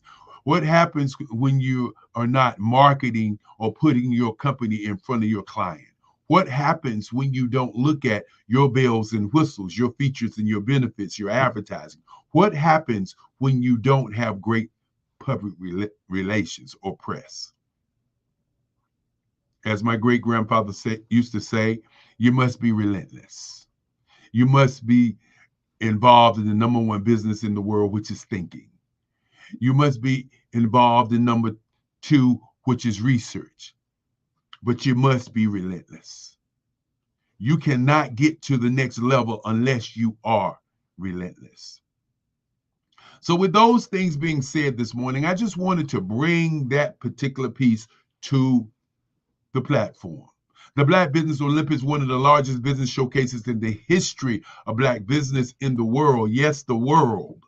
We want you to understand that the reason that we do this is to connect you with the world, to get you to understand that their world is bigger than your backyard, that because of the pandemic that many people begin to start new businesses and meet new people because the globe was open up to a mindset, which was a mind shift, which is a part of the mind print that I talk about.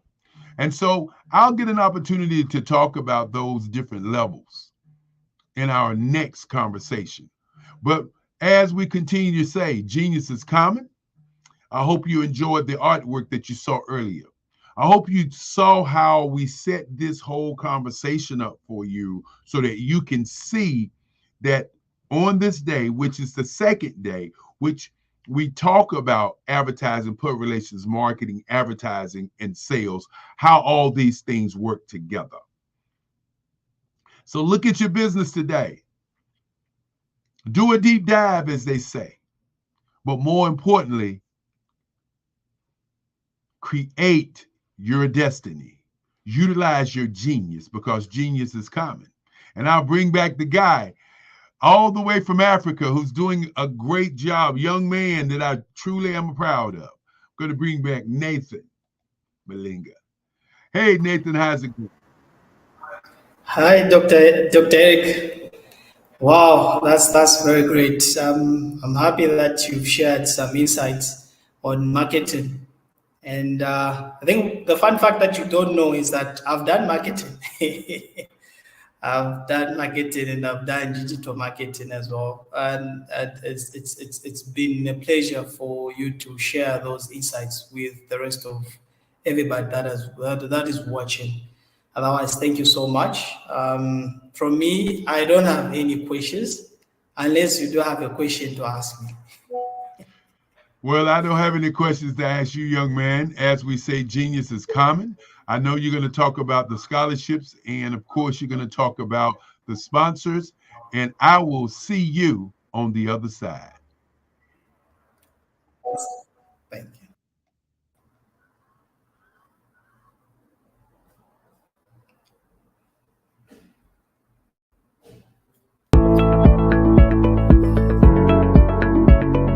Prepare for what's coming and dominate in economic winter. Stand strong and thrive by showcasing your great products and services globally through the Black Business Network and Black Business Olympics. The Black Business Network has showcased over 2,000 companies with over $7 billion in sales each year. Over 10 million attendees have viewed the rebroadcast each month. Through the Black Business Olympics, unique styles of business training and mentoring are turning students into business owners and entrepreneurial warriors who will dominate in any economy. Gain the ultimate advantage of the Black Business Olympics, 7 days of unbelievable topics and speakers speaking around the globe.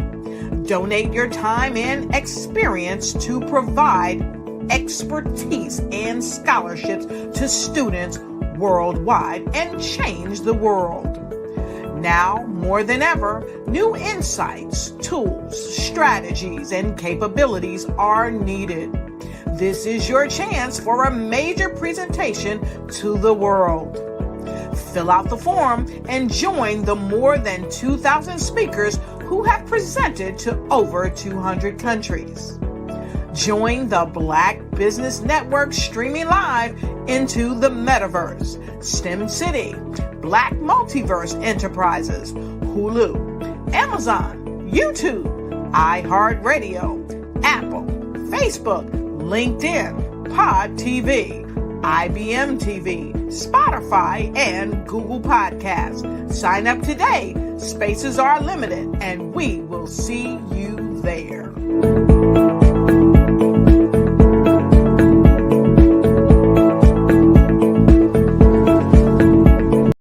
The Black Business Network and Black Business Olympics are essential platforms for Black business owners globally.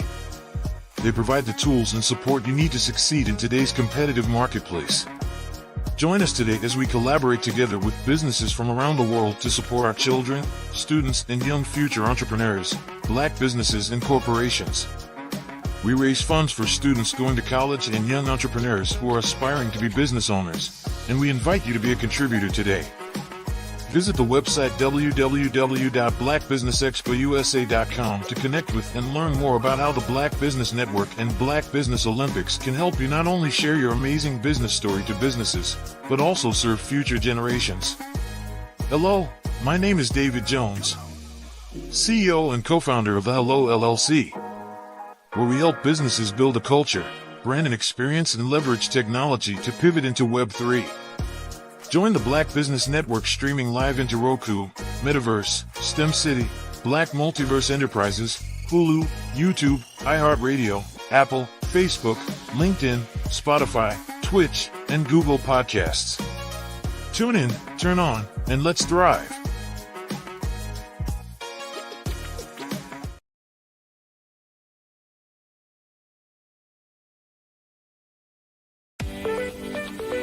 You are in the right place at the right time.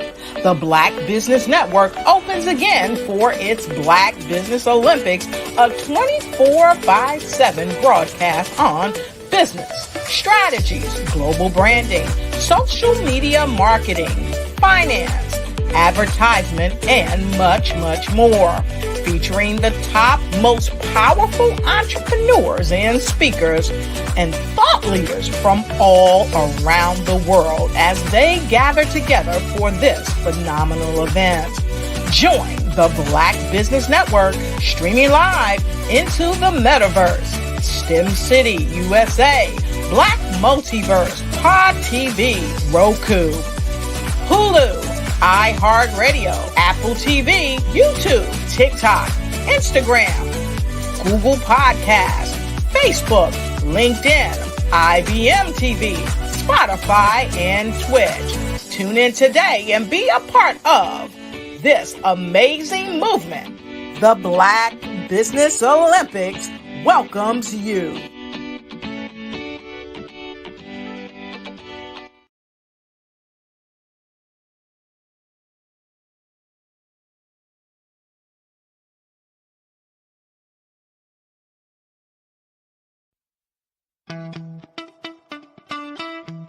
How many times have you been asked to help someone you didn't even know, a student, a business entrepreneur, or did you ever even ask, where did they end up? That business, that friend, that entrepreneur. Well, just maybe they ended up in a gang, bankrupt, homeless, or worse, dead. Maybe they turned to crime, drugs, and alcohol. Did you ever wonder? Did you destroy their dream, or was your life always so easy? At the Black Business Olympics, we started a movement to help students complete. Give them hope and foster success. Help them to leave their dreams of providing laptops, computers, and up to $5,000 in scholarship funds. Today, we ask you to help a student, a business owner, or an entrepreneur to realize their dream by sponsoring them, supporting them, and buying from them. Consider this. With $1.6 trillion in our Black community, we only ask for a small donation for our students, our businesses, and our entrepreneurs. And you can change a life today. So I ask you, what are you going to do? Sit on the sideline and watch our students in high school be leaders, miss out on their dream from lack of resources? Or are you going to donate to the movement and change their future and yours as well? Give us a call today at 919-308-9090. Change their life by investing with action to the Black Business Olympic Fund. The Black Business Olympics, one of the largest business showcases of Black business in the history of the world.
Dr. Eric Kelly III and a host of phenomenal speakers from all around the globe for this 7-day virtual event that you don't want to miss. The mission of the Black Business Expo is to raise scholarship money from kids all the way from high school, all the way from college. The Black Business Olympics is one of the largest Black business showcases in the world. It is an opportunity for businesses and companies to showcase their businesses globally. We are going to be giving away laptops up to $5,000 away to students. Again, I'm Olivia Appleberry, the founder of 2 Cents Finance and one of the speakers for the expo. I am so excited to see you there. For more info, go to www.blackbusinessexpousa.com or call 919-308-9090 and hope to see you there. I am Black Business. From the moment I wake until the time I sleep. Yes, I am Black Business.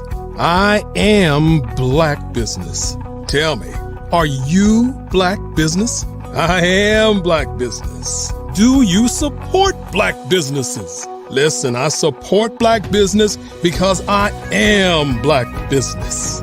Black Business Expo, one of the largest business showcases in the history of Black business in the world. The world!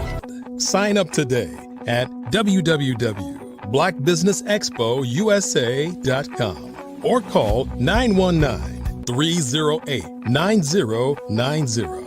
I am Black Business. I am Black Business. From the moment I wake until the time I sleep, I am Black Business. I am Black Business. Are you Black Business? I am Black Business. Do you support Black businesses? I support Black business because I am Black Business. Black Business Expo, one of the largest business showcases in the history of Black America in North Carolina. Sign up today at www.blackbusinessexpousa.com or call 919-380-9090. I am Black Business. I am Black Business. From the moment I wake until the time I sleep, I am Black Business. I am Black Business. Are you Black Business? I am Black Business. Do you support Black businesses? I support Black business because I am Black Business. Black Business Expo, one of the largest business showcases in the history of Black America in North Carolina. Sign up today at www.blackbusinessexpousa.com or call 919-380-9090. I am Black Business. I am Black Business. From the moment I wake until the time I sleep, I am Black Business. I am Black Business. Are you Black Business? I am Black Business.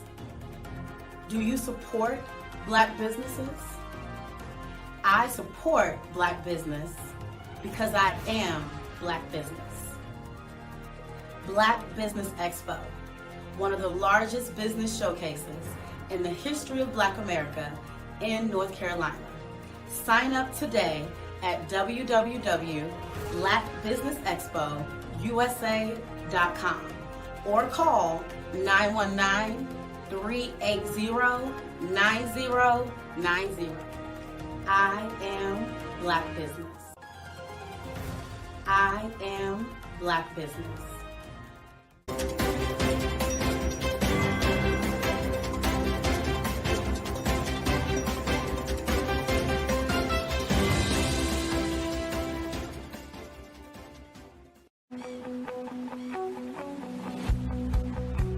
I am Black business.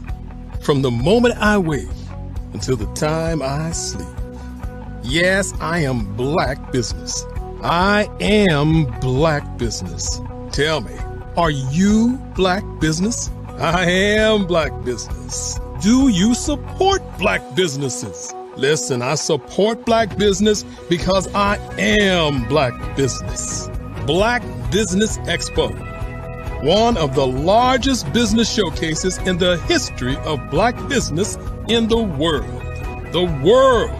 Sign up today at www.blackbusinessexpousa.com or call 919-308-9090. I am Black business.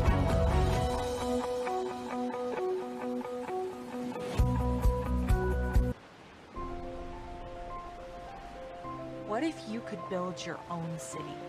A place where every child can find nurturing people to help them achieve their full potential. A place where every adult can access job training support, where health education is abundant, where social justice ruled the land. A place without limitations. Welcome. You have arrived at STEM City USA. It is what every city should be. A safe and trusted community where you find people and resources to help you become everything you are and beyond. STEM City is unlike anything you have ever experienced. It is a digital twin of the world around you, only better. STEM City is about energy and soul renewal. It is more than a digital world. You can almost feel the power of live cultural events, music, and theater. STEM City promises a better future for children with caring mentors and hands-on activities with dedicated tutors to support our youth. STEM City is your passport to a healthy lifestyle with weekly events addressing our community's many issues. STEM City is your financial well-being with helpful information on wealth management, career advancement, job training, and so much more. STEM City is the community you deserve. It is the city where your dreams can come true. STEM City USA, a place in the sky that is accessible to all who reach for the stars.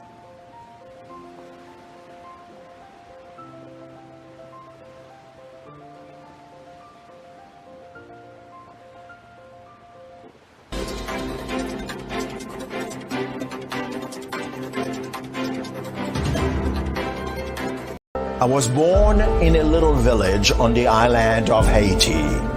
Many deadly diseases pounded me. It is as if they were on a mission to end my existence on this earth. I refused to give up. In 1983, I left Haiti and came to the United States of America. And I came with $5, 2 shirts. I didn't speak in English. I came to Atlanta. I got a job. I was a doorman. I was a doorman with a dream. What I used to do, I used to come on stage. I'd rehearse this moment that I'm standing in front of you. That's the power of a dream. Maybe today is the day you begin acting as if you already have it. And then step out with full force. Take a risk. No condition is permanent. Don't let your situation distract you. You are chosen. You are called. You are born for a purpose in this life.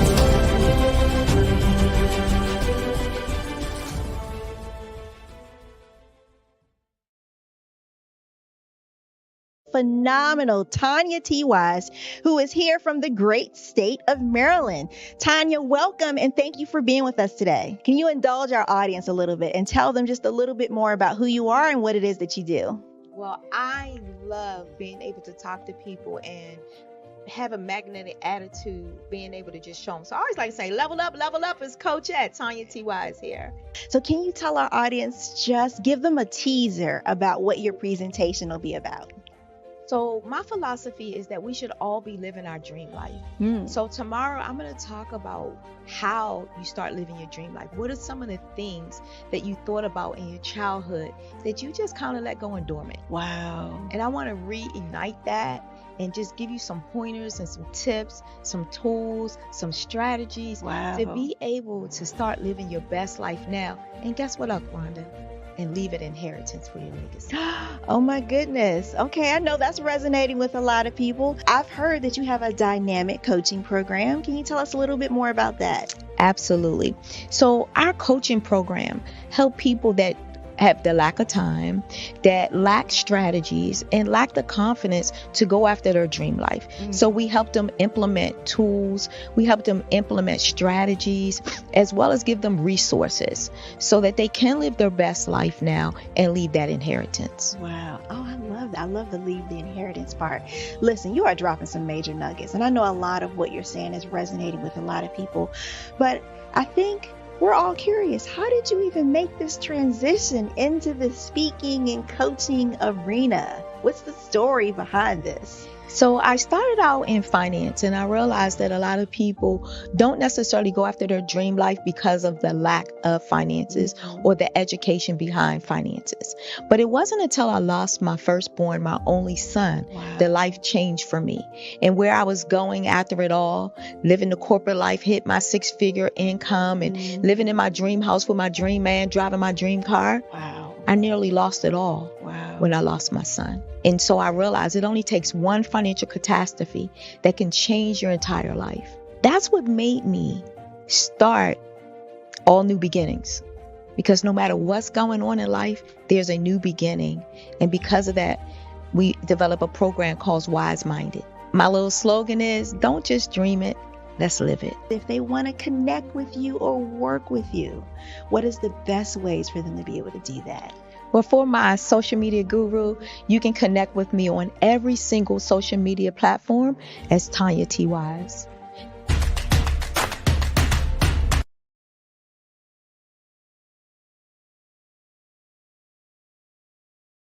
Five-Star BDM, Brand Development Masters, is a professional consulting and advisory group keenly focused on business development services for the small to mid-sized business and entrepreneurs. Although every business is unique, they often share business development challenges that can be addressed through smart branding. Services include process improvement and operations, digital strategy and transformation, business intelligence, digital marketing, and personal branding. Our business and personal branding company has helped a number of professionals and organizations to optimize and grow. This results in more business, more opportunities, better reach, positive outcomes. Visit www.fivestarbdm.com today to learn more. Are you a forward-thinking entrepreneur or business owner? The world is changing faster than ever, and it's time to pivot and adapt to the future. Hello LLC is here to help you do just that. Hello stands for helping enterprises leverage leading-edge optimizations. Our innovative solutions can streamline operations, reduce overhead costs, and give you a competitive edge in a market projected to reach $5 trillion by 2030. By pivoting to the metaverse, businesses can tap into a rapidly growing market that is projected to be a significant part of daily life for 25% of Americans by 2026. As a full digital metaverse agency, the Hello LLC can help you create custom solutions to streamline operations, increase productivity, reduce costs, and drive brand recognition. Why should you pivot to the metaverse with the Hello LLC? By leveraging cutting-edge technology, you can provide immersive experiences for your customers, expand your global reach, and unlock new revenue streams. Contact us today to make the pivot.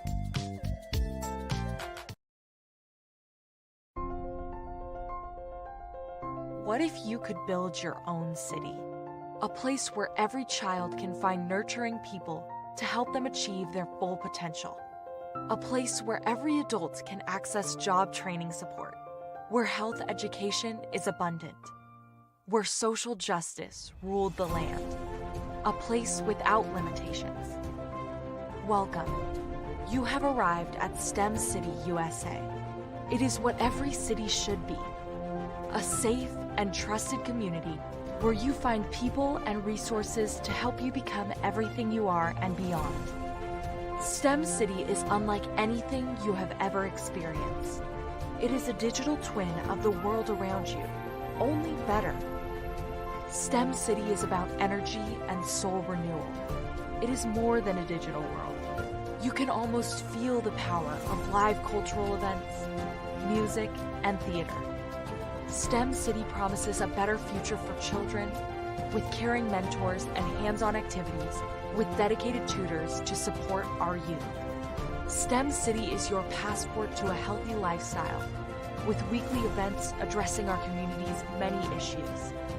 STEM City is your financial well-being with helpful information on wealth management, career advancement, job training, and so much more.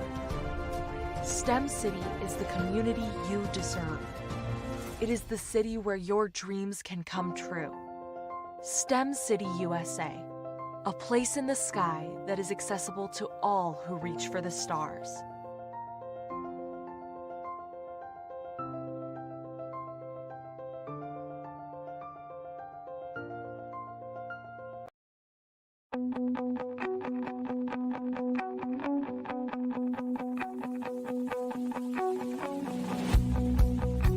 I am Black Business. From the moment I wake until the time I sleep. Yes, I am Black Business. I am Black Business. Tell me, are you Black Business? I am Black Business. Do you support Black businesses? Listen, I support Black business because I am Black Business. Black Business Expo, one of the largest business showcases in the history of Black business in the world. The world! Sign up today at www.blackbusinessexpousa.com or call 919-308-9090. I am Black Business.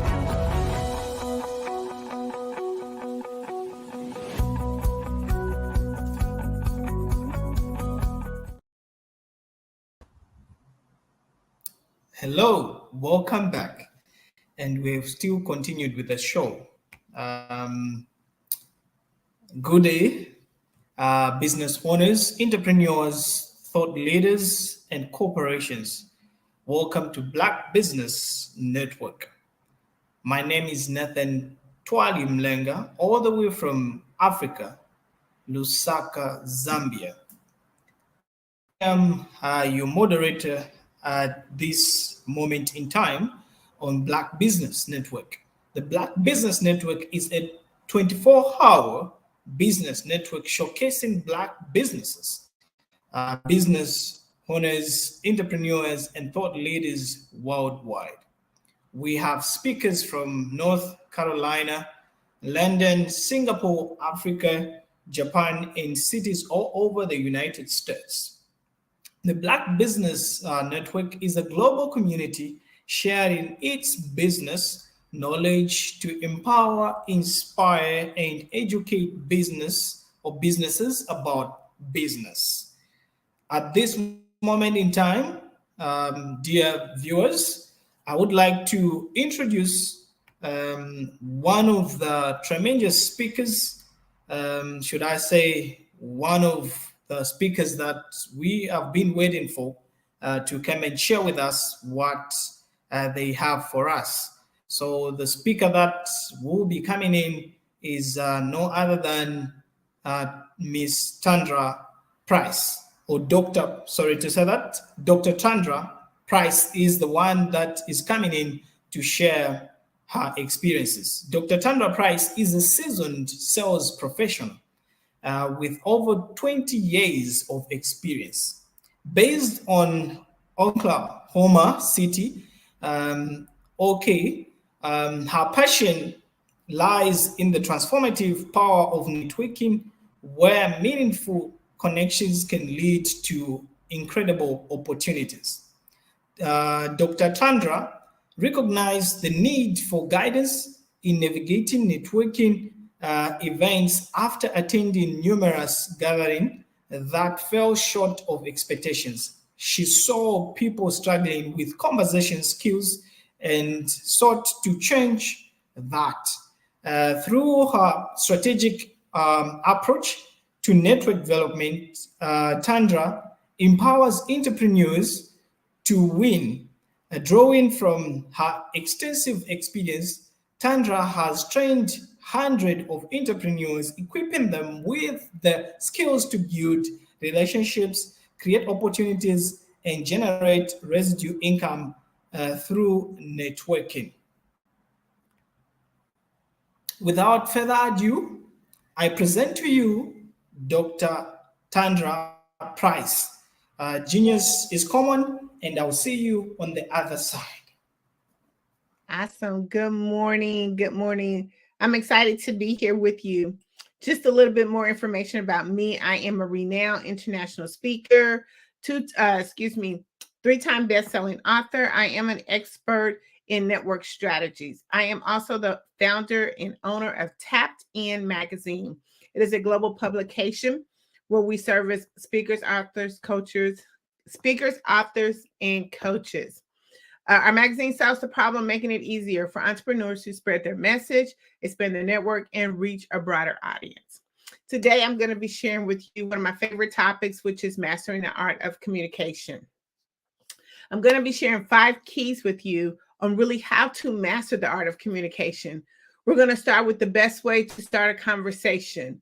We're really going to be setting up the stage for you to build those relationships. The second key is we're going to find out when is the best time to network. When you ever have an opportunity to be in front of someone is the best time to network. Creating a solid networking using LinkedIn. We're going to talk about crafting your profile that effectively captivates your desired audience. We're going to talk about digital communication, which is the exchange of information, electronic device, and using different type of platforms. And lastly, we're going to be talking about creating an action plan, mapping out precise steps and strategies to accomplish your goal. I like to start with a quote of mine. Networking is an investment in your business. It takes time, and when it's done correctly, you can yield great results for years to come. Networking, we can really be simplified for everyone, whether you're introvert or extrovert, whether you thrive in networking or you find it challenging to start a conversation.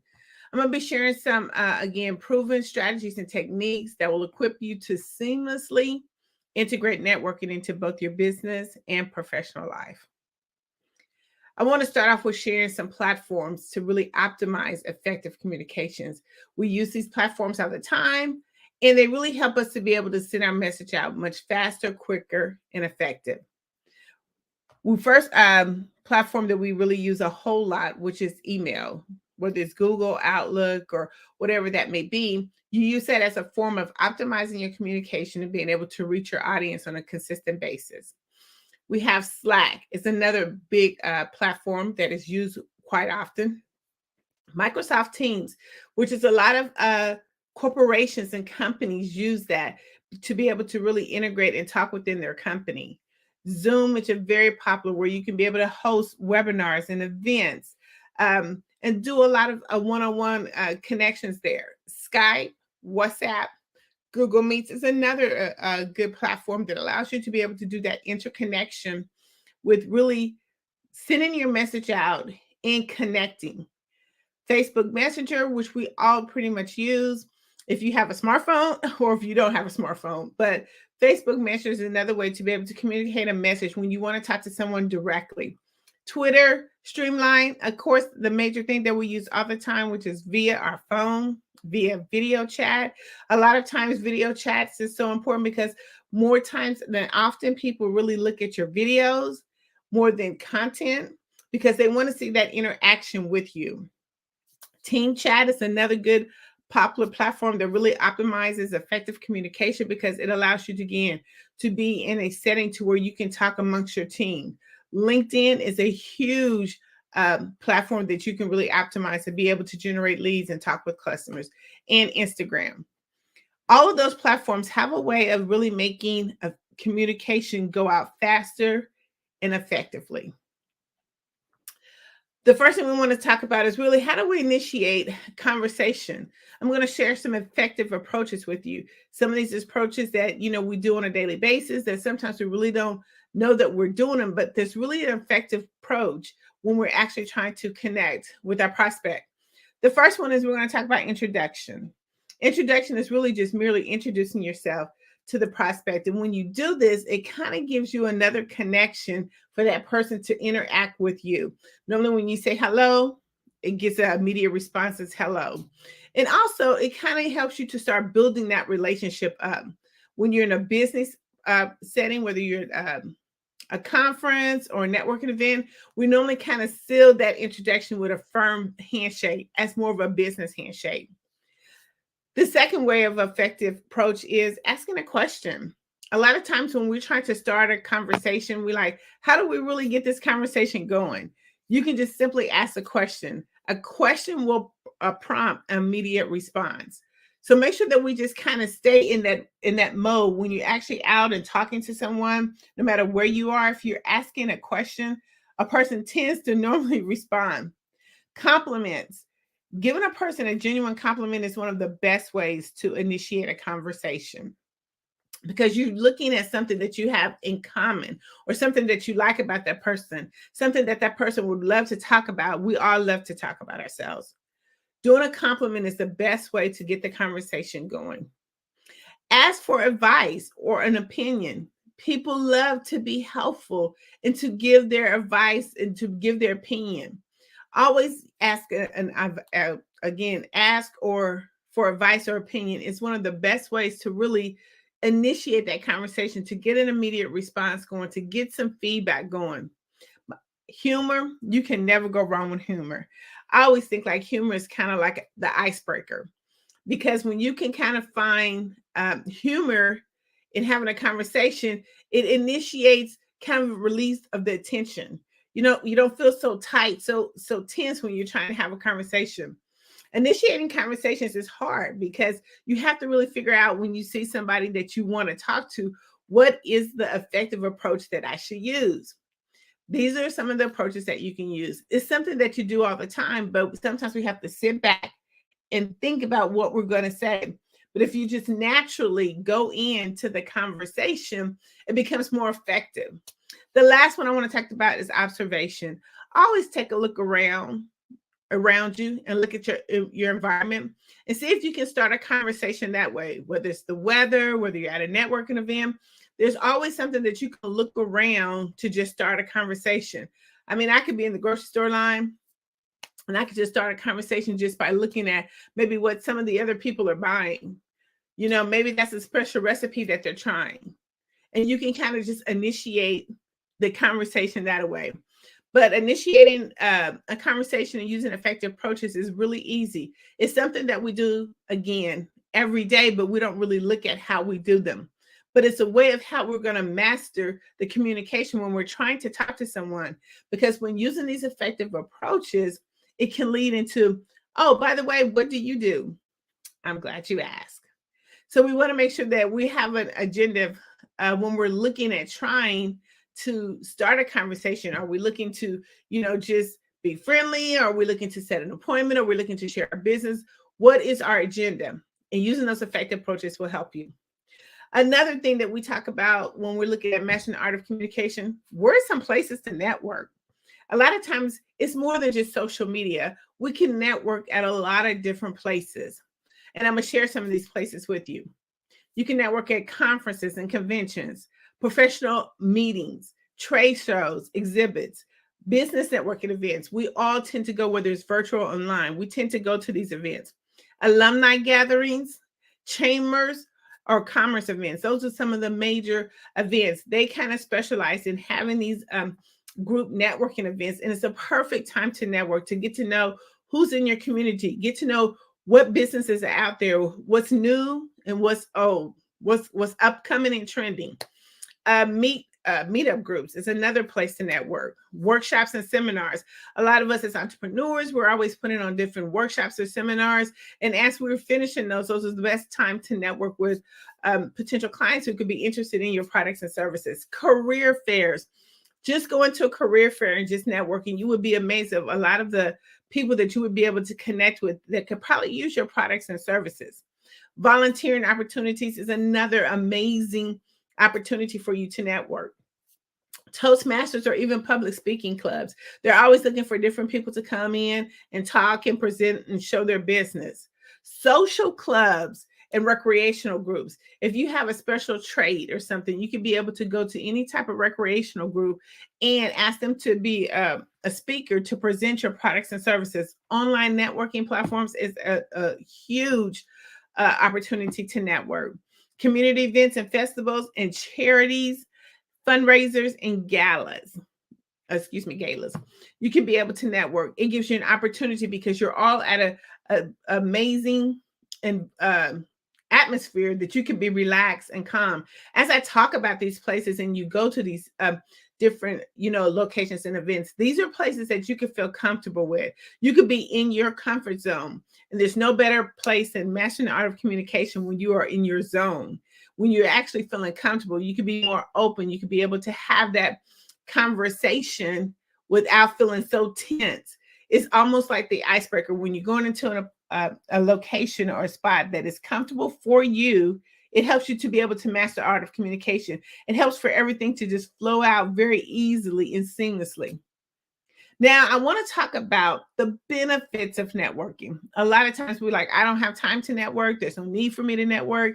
Yes, networking is a 24-hour process. We have to continuously keep networking. We have to make sure that we put that as a part of our business practice. There's so many benefits when you're networking. You're establishing connections. And it's not just a one-time hit or process. A lot of times when we're like trying to network or trying to build up our communication, it's something that has to be I call it marinated, something that has to be ongoing, incorporated into our daily process. It's not just once you reach that goal or once you reach that person. You have to continue to keep networking. You have to keep building up your resource. You have to keep building up your network. So let me just kind of share some benefits with you that if you network and you continue to keep doing it, these things will happen. One, is going to help you to increase your visibility. It helps you to be more recognized. It increases your chance of being considered for different opportunities. The more you network, the more visible you are. Collaborations. It leads you to partnerships and joint ventures that can be expand or reach, or it can expand or reach different offers and different avenues for you. A lot of times collaboration is the key when you're thinking about going to networking or mastering the art of communication. How can I collaborate with someone else? It gives you access to resources, information, tools. It helps you to, again, grow your business. It helps you with the latest trends. Another benefit of networking is brand awareness. It helps you to promote your brand to other businesses and broaden your audience. A lot of times, even with your introverted and you don't like to talk, just having your brand out there helps get that conversation started. Access to decision makers. A lot of times when you're at these different events or you're on different social media platforms, it gives you to industries and it helps you to be able to pitch different ideas that other people could be looking for. It makes opportunities so easy. Again, industry trends. It helps you to know what's new, what's the latest thing that's going on. How can I incorporate my business with that? Because we always want to be that one-stop shop for our clients. So we want to make sure that we know what's new, what's the latest thing that's going, because you don't want your clients or customers to be going to other resources. You want to be able to go there, or you want to be able to have the information when your client is looking for it. And if it's something that you don't have or that you do specifically, then you can be able to have your resource data bank and be able to say, I got the exact person for you. And the last benefit of networking, it helps you grow your business. I mean, as being an entrepreneur, networking can help you attract new clients, customers, investors, suppliers, and support your business growth. These are just a few benefits of networking. But when you actually start mastering the art of communication, these benefits will come in so seamlessly, and you will start seeing the growth and expansion of your business. But we have to make sure that we're doing it every day. We have to incorporate it into our business every day. It's one of the major parts of our business. We can't do business if we're not talking to anyone. So that's why we want to continue to master these skills. They've been proven effective skills that really work. But we have to create a plan. So it's not just we go out there and we network and we don't have a plan, or we're trying to master the art of communication and we don't have a plan. We got to create a plan. Any business, they always tell you, what's your business plan? So I always like to say, what is your plan when it comes to mastering the art of communication? When you're going out networking, or if you're doing networking virtually, or if you're at any of those type of events, what's your plan?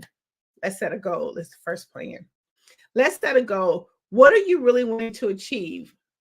Whether you're at a networking event virtually or you're talking to someone, what are you trying to achieve? Are you looking to get a new client? Are you looking to just grow your business? Are you looking to just find contacts? What is your goal? When you actually go to these events and you have a clear vision of where you're trying to go, it makes it so much easier when you're trying to master the art of communication, because now you know exactly what you got to say, or you kind of can prep yourself to know what you're going to say. The second action plan is we have to do research. If you're going to any events, do research. Familiarize yourself with the events, the agenda, the speakers, even some of the attendees. Identify individuals that you would like to talk with before going to the event. It gives you a list of people that's going to be there. Prepare your introduction. When we go to these particular events, we're not selling. We are building relationships. So you want to prepare your introduction that's going to leave an impression on the person that you're trying to connect with. And I know a lot of times we go and we want to be able to pass out our information, but they're more looking at an environment of where they can gather resources. When you go to any of those events that I mentioned, it's not about selling. It's about networking for the next person or building your resources for the next person. So make sure that you prepare your introduction. Another plan we want to make sure is that we practice some networking skills. Okay, we want to go in there. We want to brush up on our communication skills, including active listening, asking open-ended questions. I mean, making and figured out ways, how do we introduce or how do we initiate conversation? A lot of times I like to kind of role play before I go, whether if I'm driving or if I'm going to a virtual event, I kind of sit and think about what I want to say because I've done my research and I kind of know what the vibe of the conversation or the networking event is going to be at. So now I'm trying to practice these skills so I can come off very fluently to the person that I'm trying to connect with. Update your digital presence. Make sure that when you are trying to connect with someone, no matter where it is, that your information is updated. Because one of the things right now with this social media interaction, we can just say, are you on Facebook, Instagram, LinkedIn? It's so much easier and quicker and effective to connect with people. Yeah, we still use business cards, but we can do it much effectively and quickly, even if we have a digital business card. But you want to make sure and ensure that your social media presence is updated because you only have that one time to connect with that person. They are not going to try to look for you all over the place. So make sure that it's updated. Make sure you have the essential materials when you go to an event, or if you're out and about, make sure that your phone is charged up, whether you need a computer, whether you have paper business cards or digital business cards. Make sure that you have that information. You don't want to go and try to connect with someone and don't have the essential materials that you need to make the cross connection. Also, the next thing we want to talk about is connecting with, how do you connect? I mean, do you want to go there to make sure that you maximize your time? Connect with at least 5 people. Exchange that information. It is so easy today, again, with social media and our mobile phones. I mean, that is a computer in your hand.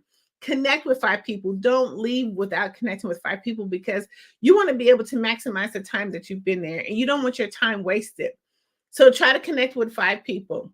The last plan that we want to make of action is join the Facebook group. A lot of these events have Facebook groups. And, you know, the reason why they have Facebook group is to bring the communities together. This helps you with your research because you can find out who is going to be there. And it helps you connect with 5 people before you even get there. But it also helps you to be able to identify the person who you want to talk with. It's a way of just breaking the ice. It gives you insight and it helps you start building relationships even before the event. So join the Facebook group.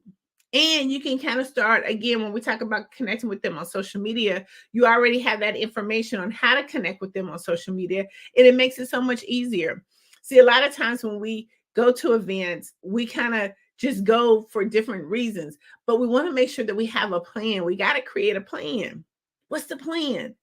You want to make sure that you're not wasting your time and that you're at the right event. So let's do some research before we get there, and let's create our action plan before we get there. Now, this is my favorite because you know what? They always say the money's in the follow-up. So how do you have a follow-up plan? You went to these networking events or you're out and about and you're connecting with people and you're really trying to master your art of communication. But once you do all that, you have to have a follow-up plan. They say the money, again, is in the follow-up plan. So let me kind of give you a follow-up plan or an action plan that you can implement that's really easy, that's been effective. The first thing you want to do is schedule a meeting. So you have 24 to 48 hours to connect with someone after you have actually met them. And the reason why you only have 24 to 48 hours, because life happens. People will forget about you. But what you want to do is make sure that you send them a personalized text or email to say, hey, it was nice meeting you. You know, can we get together Tuesday or Wednesday of next week?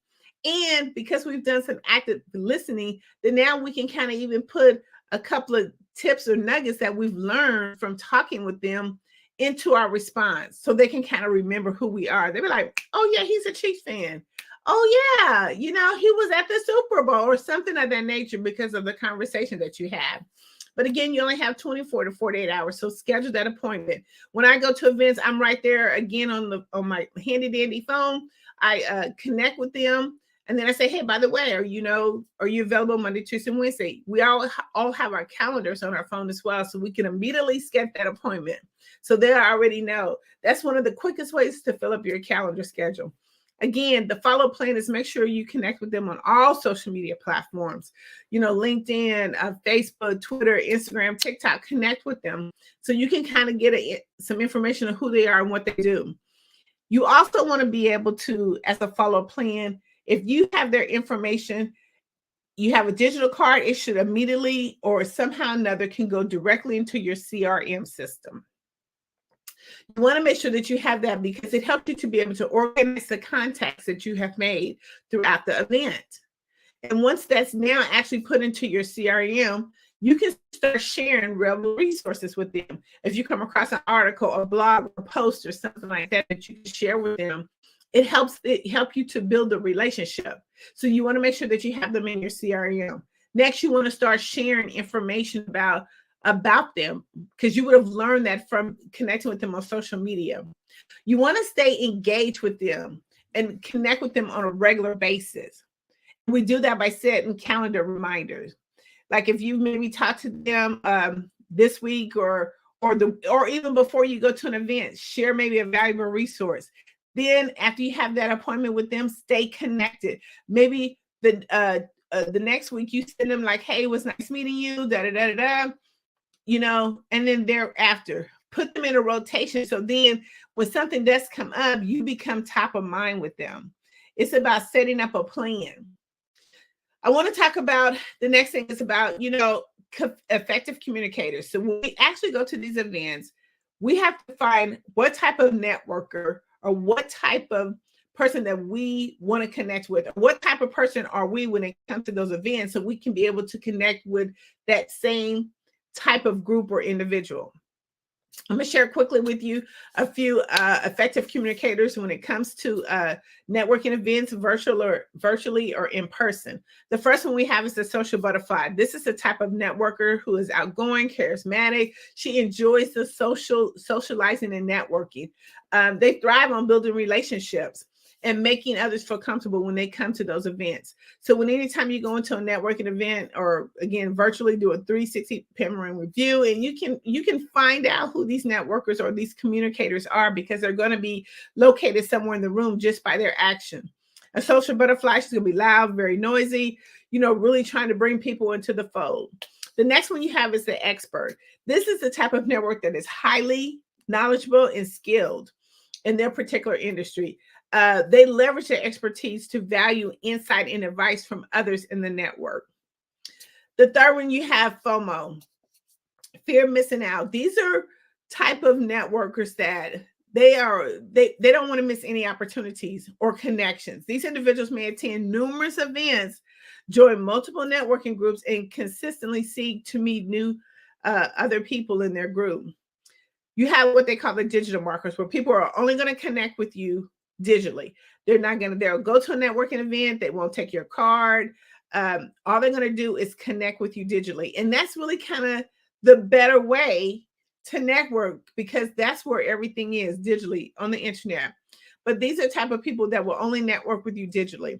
We have the buffet eaters, just going to the networking event just to eat, to enjoy the food. They don't want to have no networking time. They only want to be able to eat at the buffet. You have relationship builders.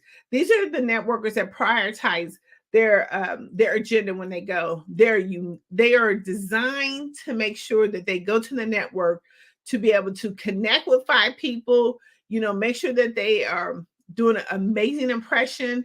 They are there trying to build relationships. They know that it's not just a one-stop shop. It is a type of opportunity where they're going to take that relationship and they're going to marinate it. You have collaborators. You have people who are only looking to go to collaborate with other industries or people or entrepreneurs. So when they go into a networking event, they're kind of looking around and listening to find out what's going on and how they can collaborate their business with them. And then the last one you have is innovators. These are networkers who, are forward thinking, and they often introduce new ideas and approaches to networking. They're looking for new trends. So they're looking to identify those type of events when it comes to networking. So we have to think about, where do we want to be at, or what type of networker are we, or effective communicator are we? Do you fall in any of those categories? Can you actually go to a networking event and be able to match or connect with those? It's even done easily on virtually. You have to look at when you're in a virtual conference or a networking event, make sure that you have your screen on so people can do business with you. People like to do business with people who they can see.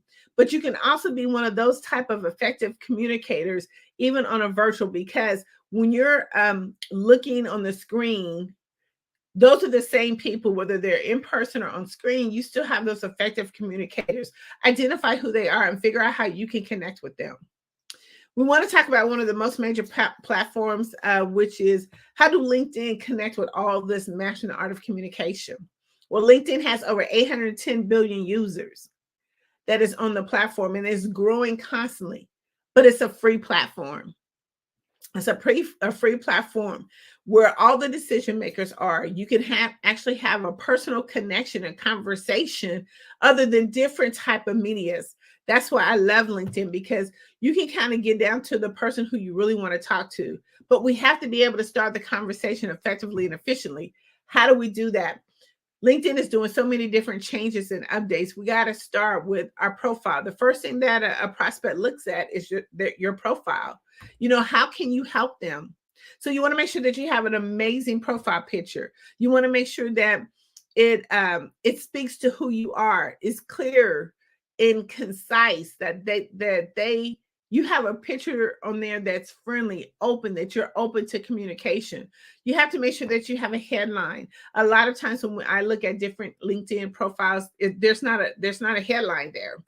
People just kind of, have a blank screen, because LinkedIn was not really used in the way that it is used now. A lot of times LinkedIn was used just for professional uses, career advancements. And it's still used for that, but it's also used for a lot more different things.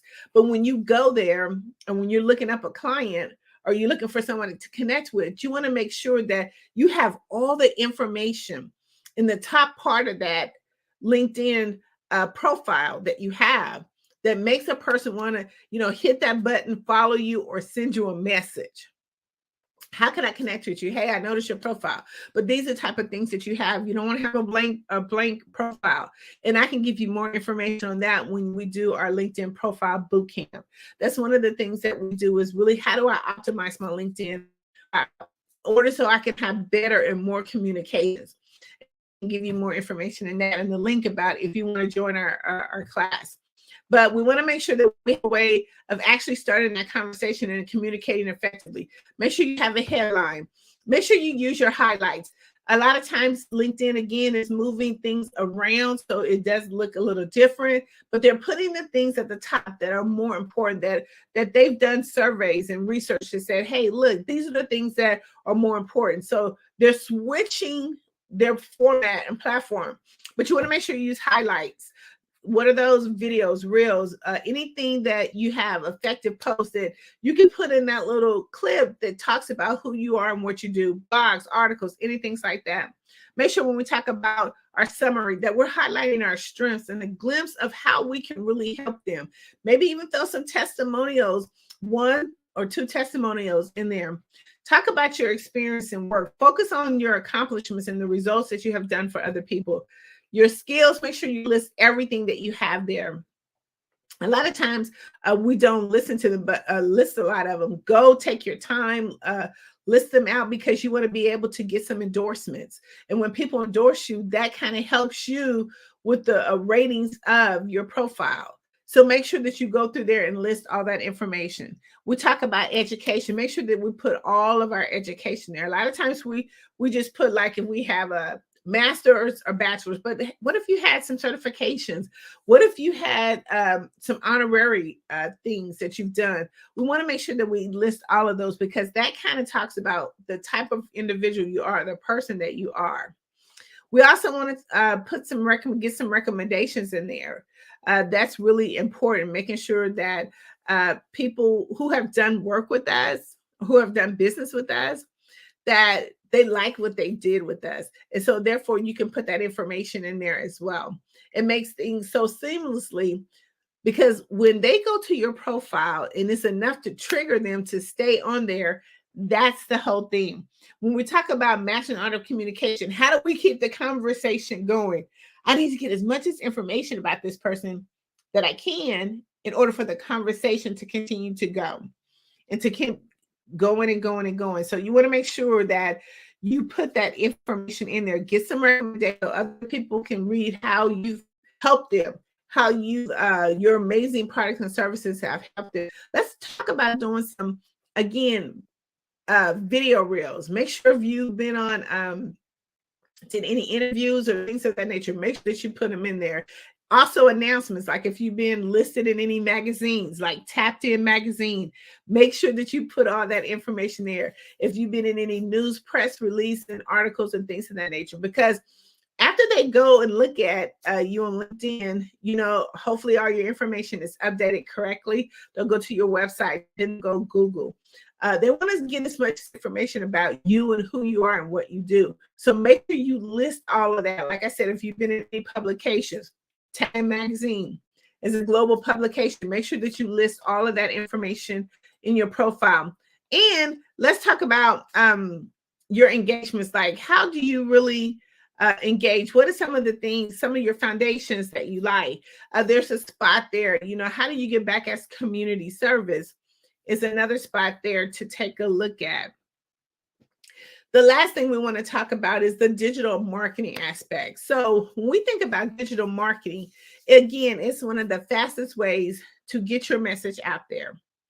Tapped In Magazine is a digital platform that does digital communication. We help you to amplify your voice. We help you to get your message out there, and we help you to expand your network audience. So when we look at being on a digital platform, we know, one, it can move faster. One, we know we can expose it to a whole lot of more people. Tapped In Magazine has over 700 plus online distribution users. We are in the UK. So just with that length of people that we have just as a distribution, we can make sure that you're seen, heard, and noticed. How do we do that? We do that by featuring you on the front cover of the magazine. Now, it's nothing better than being on the front cover of a magazine. A lot of us at some point in time will be like, hey, it would be kind of cool to be on the front cover of a magazine. That magazine, not only have you been on the front cover, now becomes a statement, because when you try to connect with other people, or you're trying to go to different meetings and trying to get different contracts, you want to show your credibility. When you hand them the magazine, if you've been on the front cover of a global publication, which is Tapped In magazine, it changes the game. Any publication you put there, it changes the game. See, it not only becomes just a magazine, it becomes a statement. You are letting people know, listen, I've been in Tapped In magazine, I've been in the sports edition of Tapped In magazine, I've been in Forbes, whatever publication that you've been in. It's to show your credibility and your authority in the industry that you're in. Right now, an entrepreneur should be in at least 12 to 14 digital publications throughout the year. That means that you're expanding yourself. That means that you're expanding your audience. Each time you're in a publication, it gives you opportunity to a whole nother audience. 700,000 plus online distribution gives you to a whole nother audience. We were just at the Super Bowl, where we were amongst 343 media outlets. We were able to do a Tapped In magazine publication, and we handed that information directly to the media source. Why? Because it was a new audience. Why would you want to be in the hands of that many publications? Because people are looking for you. And when you can go and be in different type of publications at different times of the year doing different things, it expands you. It opens your audience up to a much bigger and broader audience. If you look at a lot of times back in the day, digital publication wasn't as popular as it is now. We did a lot of print. Tapped In magazine does print as well, because you definitely want to be able to have a table read piece that you can leave. But print was done to where you had to go to the magazine location or to the newsstand and buy a publication. That's how they got it. And they made sure that they put it in different locations, like through all over the world. Now, just with a digital of a button, with just a click digital link, it can go faster. You can be the face of so many different industries because of how you actually been able to market and brand yourself. Digital publication is one of the biggest, most popular ways to get your message out. And Tapped In magazine can help you with that. Right now, we do a publication every other month. And one of the things that we're looking at doing right now is for Women History Month. We know that women have changed the game. They've changed the space. They are creating history like no other. Like right now, we have so many women that have been a part of creating history by putting books out there, anthologies out there. They've started businesses. They've incorporated different things. We've come a long way, even from people in our history that have been amazing trailblazers. But now we're doing it today, and we need to be able to leave the footprint for the next generation. You want them to read about you, what your story was. You want them to read about what you did, how you were a transformation to other people. We're laying down the footprint. And one of the things that Tapped In magazine is doing is we're celebrating the queens of influence. So we're looking for amazing women entrepreneurs to be a part of our Women History Month. It's going to be going out at the end of March. You have the deadline of March 15th, but it's an amazing publication. We do one every year, and it's just amazing results that we get from the women being in there. I'm impressed of all the things that women are doing. They're making their stands. They're putting their foot down. It is amazing. And we need to celebrate them. We need to be able to give them the applause for the things that they're doing, from sports to politics to entertainment. It's just amazing. And our young youth that are doing amazing work, becoming Miss Teen USA, Miss, Teens or Miss Americas. We need to be able to celebrate these women because they are the mark of history. So join us for our Women's History Month, and it'll be a digital and print publication. Tapped In magazine is doing something amazing that's moving the needle. We're moving the movement in 2024, and we want you to be a part of it. So when you think about digital publication, we want you to think about Tapped In Magazine. You can always reach us at tapinmagazine.org. It is one of the major, again, found publications that can be found on Google. It can be found on any type of platform. Google us up and look at some of our amazing publications that we've done. We also do publications for speakers, authors, and coaches. If you have a conference or something coming up and you want to be able to amplify those speakers that's in your conference, let people again know this is your conference. We design a publication specifically for your event. We design it, lay it out with you, and we help you to be able to promote that as well, not only to our audience, but to the audience that you are targeting. You want to leave a memorable gift for your audience when they come. Again, it not only becomes a publication, but it becomes a statement. This is what people will remember about your event when you have this amazing, captivating publication that you can leave with them. And it helps to be able to set the tone for your event and for the events to come after that. Because we want to make sure that the people that are in your event, that we highlight them to the fullest. We want to make sure that they are recognized on all different type of platforms. So let's think about, when we think about digital publication, that we're thinking on those lines.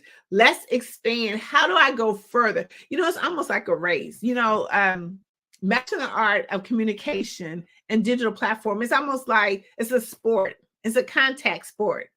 The more times you get, the more times you connect with your component, the more times and opportunities that you have to win. I guess I'm trying to use this analogy kind of good, but it is a contact sport. We have to connect and contact with our components in order to grow and to be in the winning space. So the more that you have an opportunity to connect, to make a contact, then the more opportunities that you have to grow your business. And we want to make sure that we expand that, because when we get good and when we get great, guess what? More people want to see us. More people will be like, okay, just think about that. I mean, when you look at in the sports industry and we think about the same way as Mastering Art of Communication, when they became great, when they became exceptional, then guess what? And when people saw them, the more they kept putting themselves out there, then guess what? Recruiters start coming, right? Recruiters start coming in and say, okay, I want to connect with you. And that's the same way that we do when we're looking at expanding our network base. But we want to go and master this thing. We want to master the art of communication. And we do that in those particular ways. How can I be good at being good? How can I make sure that people know who I am and what I do? We have to make sure that we follow the Mastering the Art of Communication, these amazing strategies that I've shared with you, that you master those. We practice those, and then we put them into place, because the more that we are seen, heard, and noticed, the more people are going to want to do business with us. The more that we put ourselves out there, the more people will want to do business with us. So we want to make sure that we're at the forefront of everyone. We want to make sure we're at the forefront of our clients, because if you're not, then they're going to want to do business with other people who are more visible, who are mastering the art of communication. And that's where Tapped In Magazine comes in. Again, we do our LinkedIn optimization program to help you to really master that platform of over 810 million users. We want to make sure that you're able to master that platform. We also help you to do that in several different ways. We optimize your LinkedIn platform. Then guess what? We're going to show you how to generate, how to make those connections with those decision makers.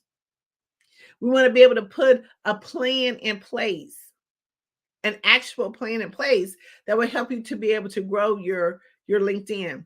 We went from helping clients, who had maybe 200 followers to now they have over 5,000 followers just with our simple method of being a part of our LinkedIn bootcamp. We want to make sure that we really optimize that in an amazing way that really highlights who you are and what you do and how you can help them. And then we follow that with a digital plan. We want to make sure that, okay, now we've got you real set. You know, you're getting clients coming in, you're making those connections, you're setting those appointments. But now we want to take it just a little bit further. We want to make sure that just not only these 810 million users see you, but we want to make sure that your audience is still moving further, reaching other demographics, reaching a more, diverse audience. And we do that through our publication. Again, we have over 700 plus online distribution users, and we are in different locations. Again, we were at the Super Bowl of Media Week, had amazing opportunity to put your information right in the hands of over 343 media outlets. That's huge. We become your PR. We become your marketing agent to help you to be able to reach your goal. Just like here on the Black Business Olympics, it is something that is where you're reaching thousands and thousands of people through this publication. This is online. This is digital. You'll be able to showcase your business to a broader audience who are looking for you. They're looking for you. So we want to make sure that we're utilizing all of our resources that we have in order to be able to maximize what we're doing. We look at every opportunity that we can to be able to master the art of communication. To master the art of communication. Again, go to tapinmagazine.org to get all the information and to even set an appointment with me. Hi, Dr. Tendra. How are you? I'm good. It's good to hear from you and those who are very insightful. Actually, most people don't know that they can network with anyone and any moment and any time. And what you've just shared is what we really need. Yeah, thank you so much. Otherwise, if I had questions, I was going to ask you questions. But okay. All I can say just thank you and thank you for coming. You're welcome. Unless you have questions for me. No, we're good. Listen, Genius is coming and we'll see you on the other side. Yeah, thank you. Thank you so much. That was Dr. Tendra, who was speaking on how to network and the issues to do with sales. Otherwise, we would like to thank our sponsors who's been sponsoring this particular platform, Black Business Expo or Black Business Network. The Black Business Expo's mission is to raise funds for high school seniors going to college or K2 entrepreneurs. This expo is a fundraiser for students. You may go to www.blackbusinessexpousa.com to donate to the scholarship fund, or use the cash app that's on the screen below and say $BBX USA. Our goal is to give laptops and up to $5,000 to 10 students can register, and students can register online at www.blackbusinessexpousa.com. Every dollar counts, so we want to remind you to donate to the scholarship fund. We want to thank our Black Business Expo USA sponsors for February 2024. We want to thank NC100, Moody Capital Partners, Sudi Soul, Lotus Reach Coaching and Training, Carolina, Virginia, Minority Supplier Development Council, Step Management, BH and Associates, Maggie McLean Foundation, Genius is Common, Earth Essentials, Marlene Chan Global, Executive Women's Success Institute, the Quality Coaching Company, Superwoman Business Services, Creative Force Studios, Lee Entertainment, Artist App Design, Black Business Expo USA. Just remember, as I'm speaking from the studio in Lusaka, when genius is common, and I will see you on the other side.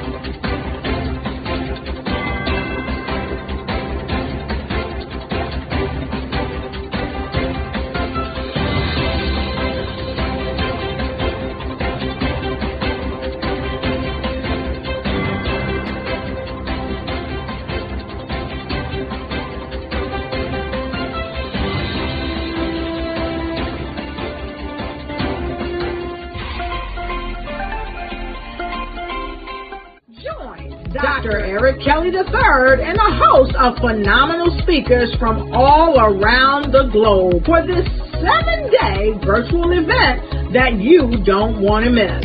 The mission of the Black Business Expo is to raise scholarship money from kids all the way from high school, all the way from college. The Black Business Olympics is one of the largest Black business showcases in the world. It is an opportunity for businesses and companies to showcase their businesses globally. We are going to be giving away laptops up to $5,000 away to students. Again, I'm Olivia Appleberry, the founder of 2 Cents Finance and one of the speakers for the expo. I am so excited to see you there. For more info, go to www.blackbusinessexpousa.com or call 919-308-9090 and hope to see you there. I am Black Business. From the moment I wake until the time I sleep. Yes, I am Black Business.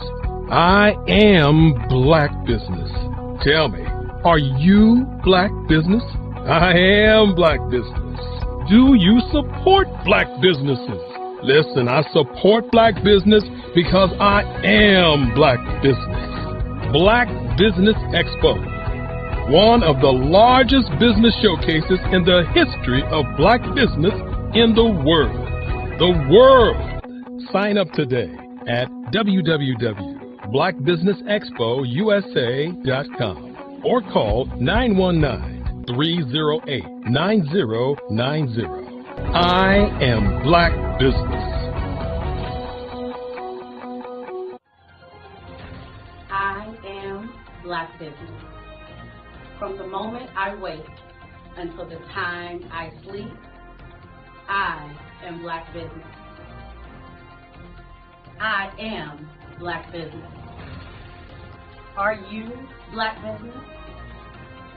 I am Black Business. Do you support Black businesses? I support Black business because I am Black Business. Black Business Expo, one of the largest business showcases in the history of Black America in North Carolina. Join Dr. Eric Kelly III and a host of phenomenal speakers from all around the globe for this 7-day virtual event that you don't want to miss. The mission of the Black Business Expo is to raise scholarship money from kids all the way from high school, all the way from college. The Black Business Olympics is one of the largest Black business showcases in the world. It is an opportunity for businesses and companies to showcase their businesses globally. We are going to be giving away laptops up to $5,000 away to students. Again, I'm Olivia Appleberry, the founder of 2 Cents Finance and one of the speakers for the expo. I am so excited to see you there. For more info, go to www.blackbusinessexpousa.com or call 919-308-9090 and hope to see you there. I am Black Business. From the moment I wake until the time I sleep. Yes, I am Black Business. I am Black Business. Tell me, are you Black Business? I am Black Business. Do you support Black businesses? Listen, I support Black business because I am Black Business. Black Business Expo, one of the largest business showcases in the history of Black business in the world.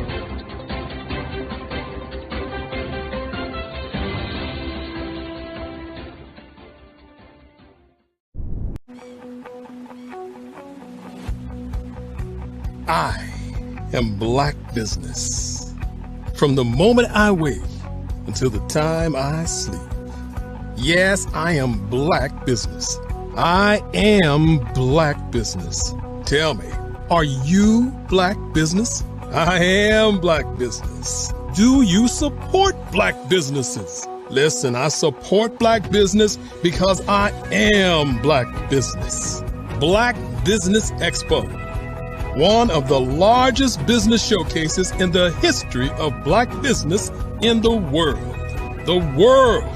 Sign up today at www.blackbusinessexpousa.com or call 919-308-9090. I am Black Business.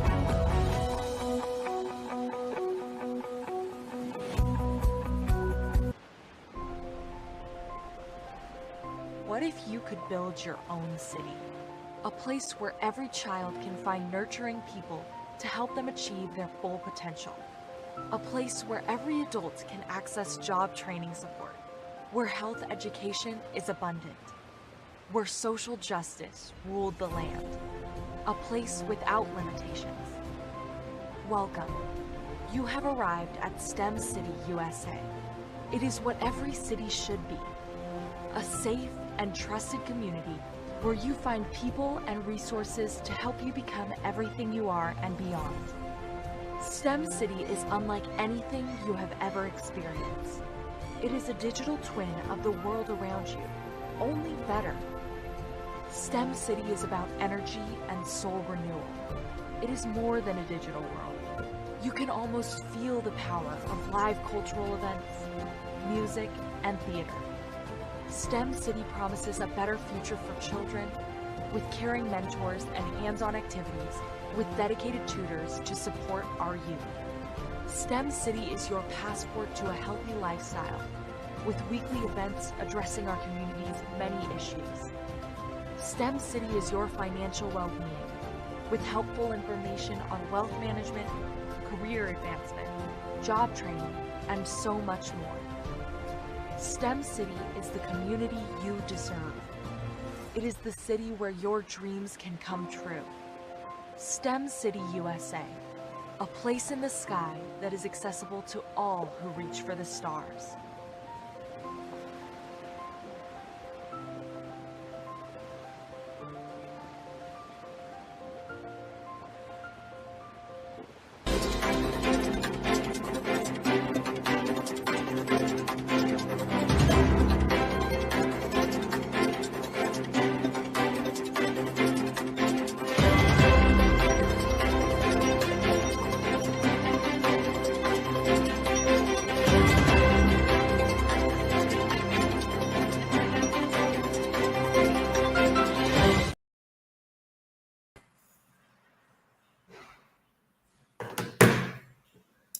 Hello, welcome back as we continue with the program.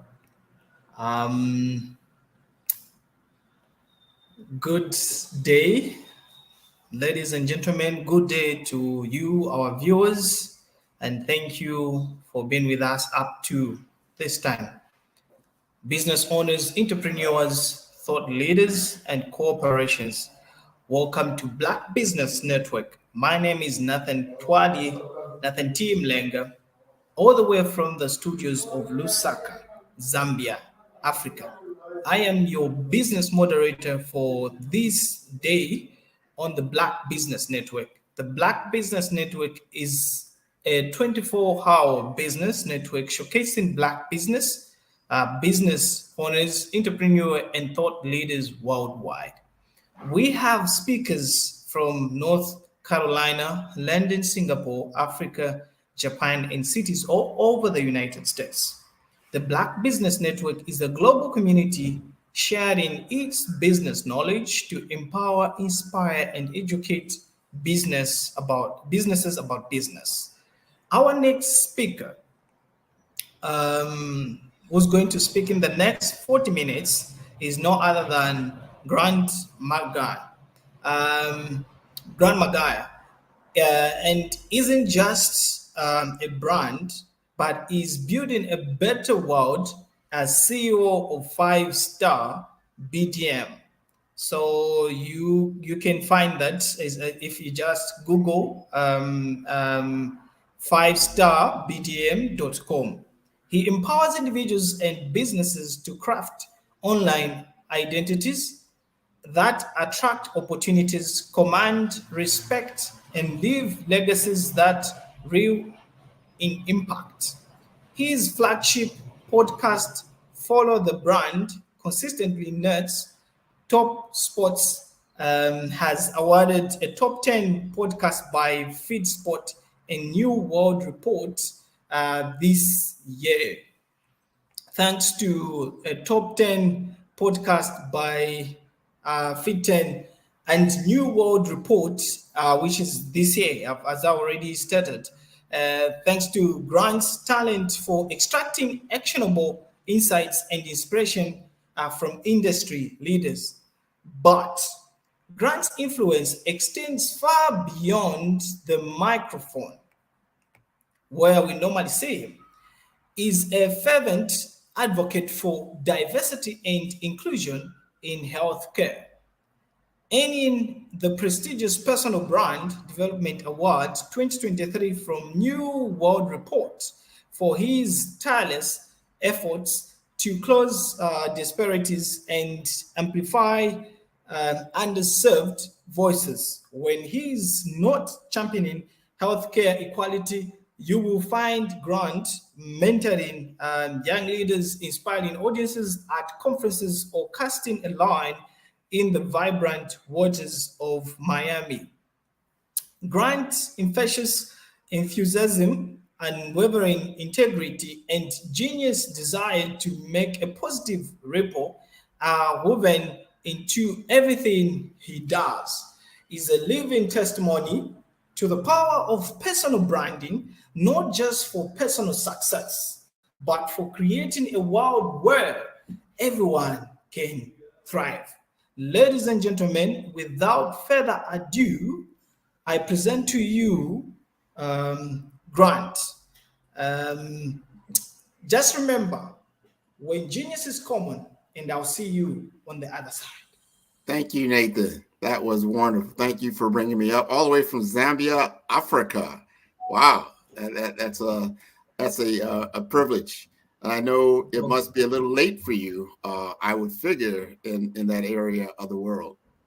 Yeah, it's 6 actually. Wonderful, wonderful. Well, let us get started. We're going to have a candid conversation.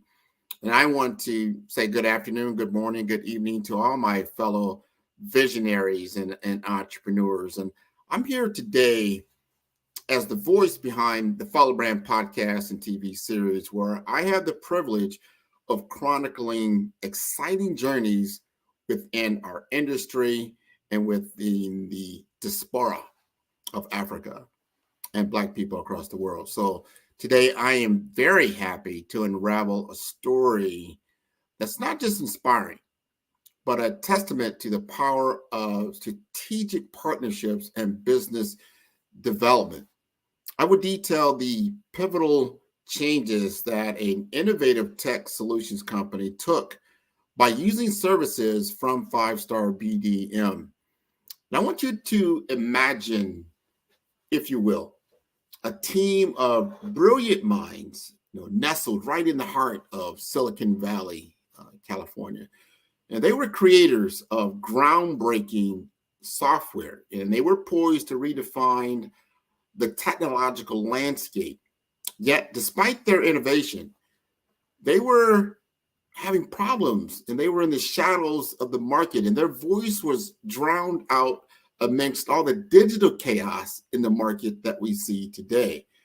And the spirit that once fueled late night coding and sessions and began to wane under the weight of unseen potential. And it was during this period of introspection that fate played its hand, and the Follow Brand podcast and TV series became their weekly ritual and a beacon in the storm of their uncertainties. And amongst the narrative shared, one name resonated with increasing intensity and consistency, and that was 5-Star BDM. And our narrative-driven approach sparked a light within them, which mirrored the untapped potential they felt within themselves. Now, the journey from realization to action is often fraught with a lot of hesitation. And for this company, the continual exposure to the triumphs of others became the catalyst for their own evolution. The gap between their technological expertise and their storytelling capabilities became painfully apparent, and that fueled a strong desire for change. It was a classic tale of innovation stifled by invisibility. Now, this startup tech company extended their hand toward us and initiated a partnership that would not only redefine their trajectory, but also challenge the very paradigms of their market engagement. Together, we embarked on a journey of strategic realignment, focusing not just on what, but the why and the how of their innovations. The assessment phase is a crucial component of the 5-Star BDM methodology. It is the initial step where we dive deep into understanding our clients' unique challenges, aspirations, and the underlying problems that hinder their growth. Now, this phase is dedicated to active listening, empathetic understanding, and strategic questioning, laying the groundwork for successful partnership and solution development. This journey begins with an initial consultation, where we establish a rapport with our client. This is not just a meeting. It's the start of a strategic partnership.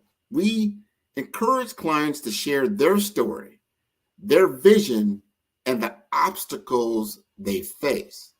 Now, this open dialogue helps us gauge the depth of the problem and the impact it has on their business. We delve into understanding the business's core functions, market position, and competitive landscape. And this includes reviewing their business model, the customer base that they have, the product or service they offer, and the market differentiation. Now, understanding the broader business context allows us to identify not just surface level issues, but also the underlying problems that might not be immediately apparent. Now, through a series of targeted questions, we identify specific pain points. Now, this could range from the declining sales that they're having, low customer engagement, inefficient processes, or outdated technology, which we see a lot in our sector. And we aim to understand the symptoms of the problem and how they affect the overall business health.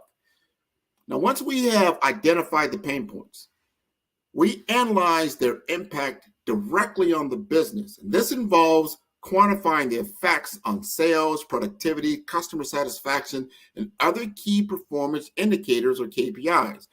Now, understanding the severity of the problem helps in prioritizing the issues that need immediate attention.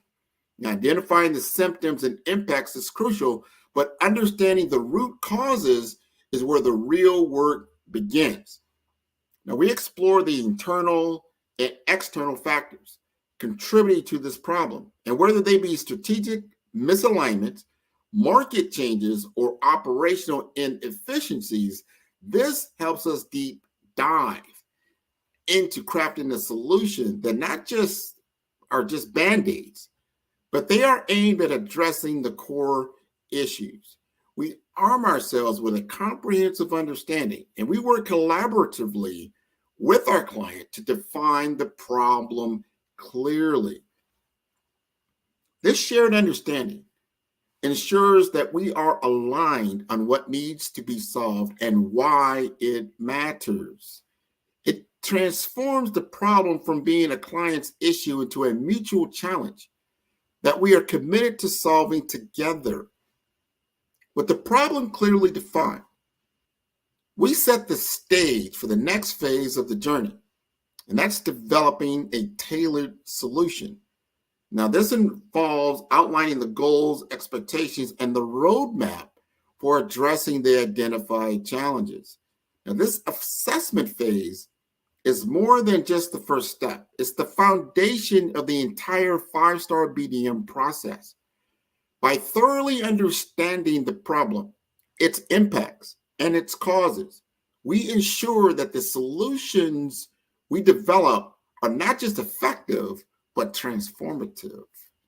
This phase sets the tone for a collaborative, transparent, and results-oriented partnership, paving the way for sustainable growth and success for our clients. Now, this phase is not just about identifying problems, but about engaging in a collaborative discovery process grounded in the principles of permission marketing as introduced by Seth Godin. Now, integrating permission marketing as 5-star BDM, we embark on an assessment phase that the team will adopt a tailored approach deeply rooted in the ethos of permission marketing. And instead of bombarding my client with unsolicited advice or generic solutions, we seek explicit consent to explore and diagnose the underlying issues. This is achieved through a series of strategic engagements, building trust and enduring and ensuring the communications are both anticipated and relevant. The assessment continues with an in-depth discovery session. However, true to the tenets of permission marketing, this session is only scheduled after my client has indicated a clear interest in exploring potential solutions, perhaps prompted by their engagement in the podcast series itself. They've seen our work in progress. This initial conversation serves as a platform for my client to articulate its challenges, aspirations, and the barriers without the pressure of a sales pitch. Following the discovery session, 5-star BDM designs a customized survey tailored specifically to the nuances of my client's situation. The survey, distributed to key stakeholders within the company, seeks to gather detailed insights into their operational, marketing, and technological challenges. By seeking permission to send and analyze this survey, 5-star BDM demonstrates respect for my client's time and perspective, ensuring that the process remains collaborative and consent-based. Leveraging the insights from the initial sessions and surveys, 5-star BDM hosts a series of problem identification workshops. Attendance is voluntary, emphasizing the permission-based approach. These workshops encourage active participation from my client's team, fostering a sense of ownership and mutual discovery. The workshops are designed to be interactive, allowing for a deep dive into a specific issue while maintaining an atmosphere of trust and openness. With the collected information, 5-Star BDM prepares a comprehensive presentation highlighting the identified problems, their implications, and potential pathways forward. This presentation is not a generic sales pitch, but a customized reflection of my client's situation, developed and delivered with my client's explicit consent. Now, this ensures that the proposed solutions are directly aligned with the client's needs and goals, reinforcing the value of the permission-based approach. And at the conclusion of the assessment phase, 5-Star BDM does not assume automatic progression to the solution implementation. Instead, we present a roadmap for moving forward, seeking explicit permission from my client to proceed. This step reaffirms the commitment to a marketing and business development strategy that respects the client's autonomy and decision-making process. By weaving the principles of permission marketing into the fabric of the assessment phase, 5-Star BDM ensures that the entire process is client-centric, respectful, and highly personalized. This approach not only sets the stage for a more effective and tailored solution, but also strengthens the relationship between 5-Star BDM and my client, fostering trust and respect. And as we move from awareness to advocacy, the natural progression from understanding my client's challenges through the assessment phase, combined with the implementation of permission marketing, sets the stage for a life-changing customer journey. This journey is marked by a series of strategic touchpoints, each designed to move prospects from awareness to advocacy seamlessly. And once we've identified the pain points, we analyze their impact on the business. Now, this involves quantifying the effects on sales, productivity, customer satisfaction, and other KPIs, or key performance indicators. In the case of my client, imagine for a moment that transformative power of boosting sales growth by 200% within a year of implementing the strategic partnership, reducing customer churn by 57%, fostering long-term loyalty and building a sustainable customer base, witnessing a 150% increase in website traffic, attracting a wider audience, and amplifying their brand reach. Now, beyond identifying the symptoms and impacts, which is crucial, but understanding the root causes is where the real work begins. Now, we explore both the internal and external factors that contribute to the problem, whether they be strategic misalignments, market changes, or the operational inefficiency. So for my client, the root causes included limited brand awareness and weak market positioning, ineffective communication strategy, resulting in a disconnect between their innovative solution and their target audience. Initially, the prospects are introduced to my client through carefully curated webinar content that addresses their specific challenges and interests. This approach, grounded in permission marketing, ensures that each interaction is both wanted and relevant, fostering a sense of trust and respect from the outset. As these prospects engage with my client's content and express interest, they are gently guided through the personalization journey, the follow-up communications that are tailored to express their needs and feedback, which help to deepen the relationship, turning interest into genuine engagement. And by the time my client reaches out directly to discuss potential solutions, the prospects are no longer cold leads. They are informed, interested parties who have already recognized my client's value and expertise.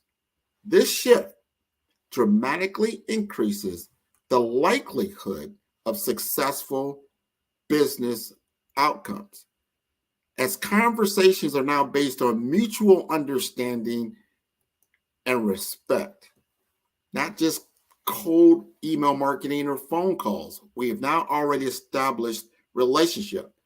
Now, the story of my client transcends mere inspiration. It offers a valuable lesson and practical applications that you, as a business leader or entrepreneur, can integrate into your own growth strategy. Now, this narrative plays a crucial role in captivating your audience and establishing your brand identity and conveying the value proposition of your product or service. Craft a compelling brand narrative that resonates with your target audience. Identify your core values. Translate the impact of your offerings and weave these elements into a story that connects on an emotional and intellectual level. True growth starts with a deep understanding of your customers' needs, challenges, and aspirations. Don't just build what you think is good. Build what your customers need. Conduct research, engage in customer interviews, and actively listen to their feedback. This allows you to tailor your offerings, your messaging, and entire customer journey to resonate with their specific needs. Collaborating with the right partners can accelerate growth and provide access to expertise that can fill your skill or resource gaps. Identify reputable companies with complementary expertise that align with your vision and values, and explore strategic partnerships that can enhance your marketing reach, product development, or your operational efficiency.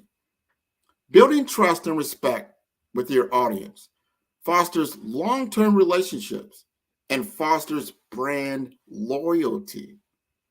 And by focusing on putting the value up front, and you gain explicit consent for communication, and you prioritize building genuine connections with your audience instead of aggressive sales tactics. And by using quantifiable data allows you to make informed decisions. You'll be able to measure progress and you'll optimize your strategies for maximum impact. You want to set clear goals and establish relevant KPIs. Track these key metrics across all the stages of the customer journey, from brand awareness to conversion to customer retention. And you can use this data to identify areas for improvement and refine your strategies for continuous growth. By internalizing these lessons and applying them to your unique business context, you can empower your brand to break free from the shadows and ignite its full potential for growth. And remember, the journey of transformation, just like the one undertaken by my client, is not a sprint, but a marathon. Embrace continuous learning, strategic partnerships, and a data-driven approach to fuel your path towards sustainable success. The culmination of this journey is not just a closed deal, but the conversion of customers into brand advocates. Satisfied with the solution and the respect they receive throughout their journey, they are more likely to share their positive experiences with their peers, extending the cycle of engagement and conversion. A win-win scenario is born through the integration of the assessment phase and the permission marketing principles into a strategy that represents a paradigm shift in how we approach our market. By focusing on understanding the client's problems and securing permission at each step of the customer journey, 5-Star BDM is able to create more meaningful connections, deliver tailored solutions, and ultimately close more deals while fostering long-term customer relationships. This is the essence of transforming potential into actual sustainable business growth and a genuine partnership. Our collaboration, my client, bloomed into action with a series of webinars meticulously tailored to address the pressing challenges faced by our target audience. Leveraging LinkedIn, robust targeting capabilities, we extended our invitation to a meticulously curated list of professionals, ensuring that each session was not just attended, but was a resonant experience for every participant. But our commitment did not wane with the end of each of these sessions. We understood that engagement doesn't end with a thank you for attending. By offering the webinar's replays, we provided a bridge for continuous engagement, transforming fleeting interest into enduring relationships. Each replay, each follow-up was a step towards establishing my client not just as a vendor, but as a thought leader, a beacon of innovation in a crowded marketplace. The webinars once were mere presentations, evolved into platforms of dialogue, avenues for genuine interaction. This was not just marketing. This was the cultivation of a community anchored in value and trust.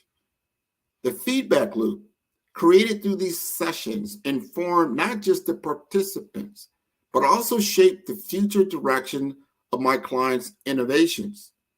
The story of my client in 5-Star BDM is more than a case study. It's a blueprint for change. It illustrates that the bridge between potential and success is built with the bricks of strategic storytelling, customer engagement, and unwavering perseverance. Now, I pose this question to you. Are you ready to emerge from the shadows of potential and step into the light of realization? Let's embrace the lessons from this story. Let's transform the narrative of what's possible together. And let's not just dream about the future. Let's build it one story at a time.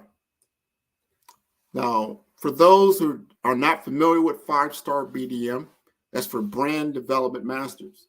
And I help small business owners. I help entrepreneurs. I help people and businesses to level up, to get to that next opportunity, to find out, you know what, Grant, I've been running in this circle, in this wheel, and I'm at this 6-figure mark. I'm at this 7-figure mark, and I'm at this 8-figure mark. How do I break free? How do I connect? Most of the time, it always starts with how do you understand your audience? Because especially in the tech space, they truly understand their technology. They're wizards at understanding the technology, but they are sorely have a weakness in the area of understanding people, of understanding audience, of understanding needs, desires, and what it takes to get them to the next level. Understanding that technology is not the end goal. It's the enablement factor.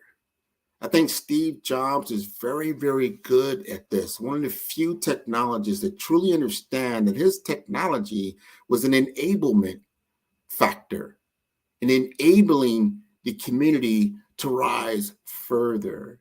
And as we start on this journey of AI and artificial intelligence, and people are really enamored by it, and it should be, it's been around for a while, but look at how you enable people, entrepreneurs, businesses, communities, countries to level up, to get better as they move from the information age to the intelligence age, to have more greater intelligence at your disposal, to understand the difference between information, knowledge, and insight.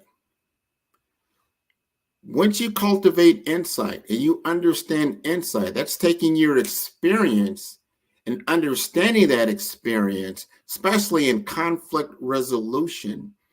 And most people are in some type of challenge that they're facing, whether it's an individual, whether it's a small business, which is a large enterprise, they're facing a challenge.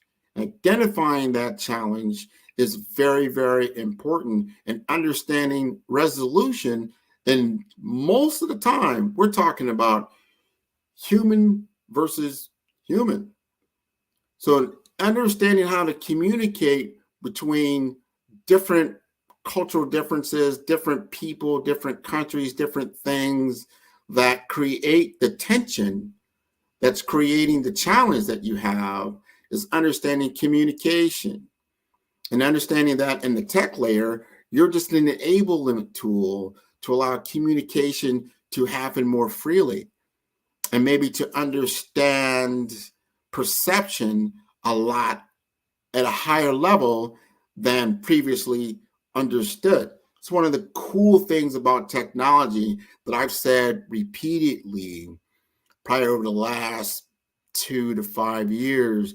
When people ask me about technology, and we always start with this, and I say, if you're going to utilize technology, think of it in a framework of these two things, and what technology as we know it today is very, very good at. And that is, it's very, very good is what I call at collapsing the windows of time. And what does that mean? That means doing things quicker, doing things faster. People love AI because they can get information very, very quickly. And then they can just massage it into a message and get it out the door. So it collapses the window of time that it takes to create certain forms of media that they need to communicate with. And that's the other thing that technology is very, very good at. Number one, again, in the collapsing of time, making things happen faster, quicker, more efficient, and more precise. The other thing is communication. It enables communication. Think back 100 years ago. What year would that be? 1924. People are barely using the telephone. Think about communication. The major form of communication was just the mail system, right? Snail mail. People just, how much time it took to convey a message?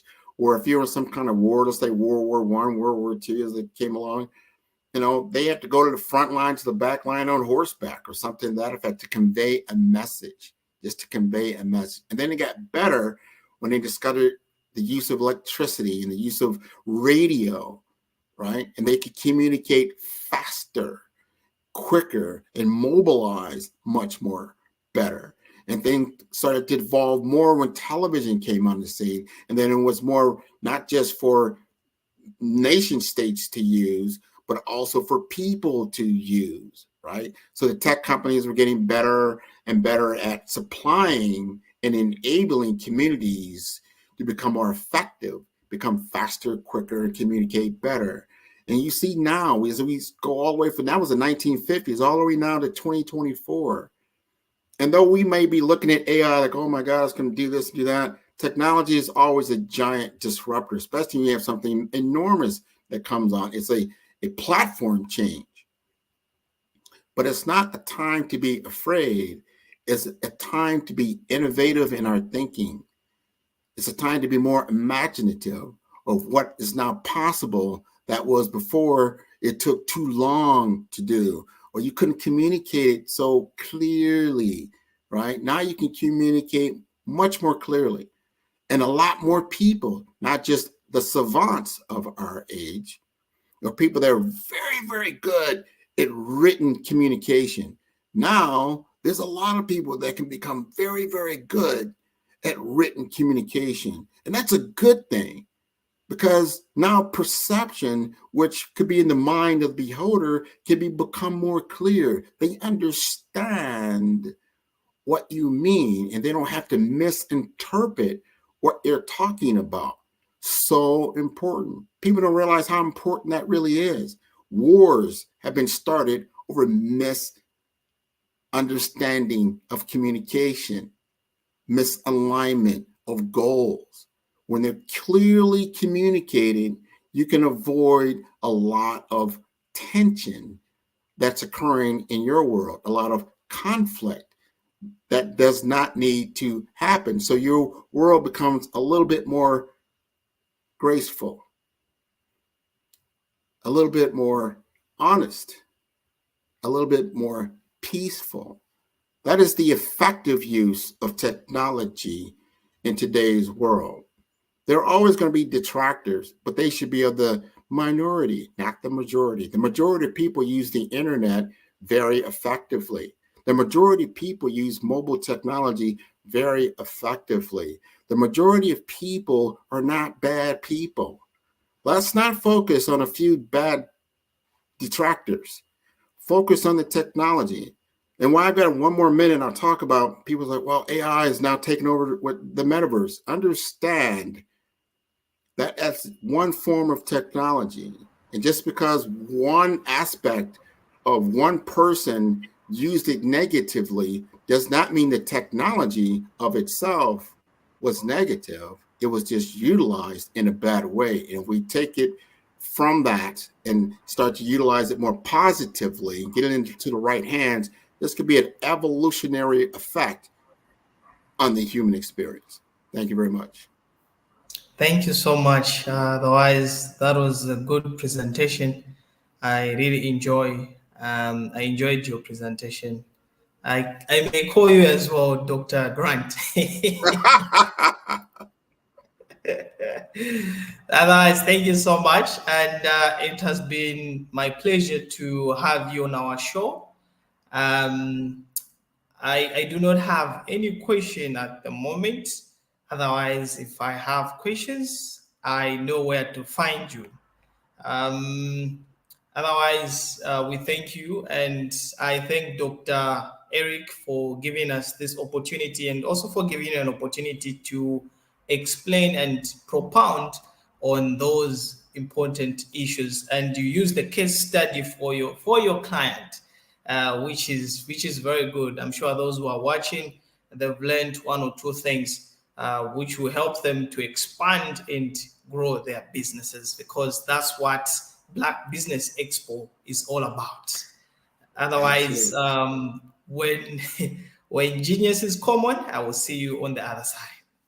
Thank you, Nathan. Did you know that approximately 333.34 million businesses exist today, according to a report from 2021? And you may be one of those businesses, or maybe you're not in the business market yet, but you're aspiring to be a business owner. Well, guess what? You're in the right place at the right time. Because let's face it, everything is about timing and opportunity. Hi, my name is Dr. Lotus Richey, and I'm the CEO and founder of the Lotus Richey Coaching and Consulting LLC, along with the Lotus Richey Ignite Show. 15 minutes of success with Dr. Lotus Richey, as well as books to boom your business and bring who you are. And today, I want to bring this amazing message to you about the Black Business Network and the Black Business Olympics.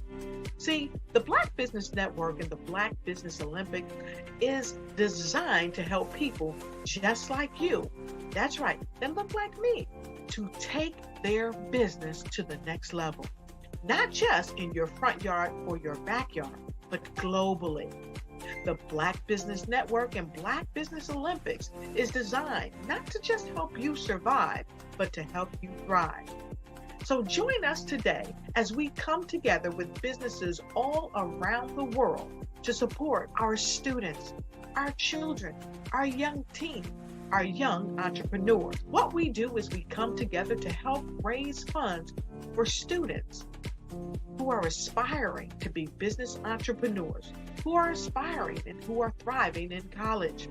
We endow them with a wonderful opportunity to gain scholarships of either a laptop or several thousands of dollars.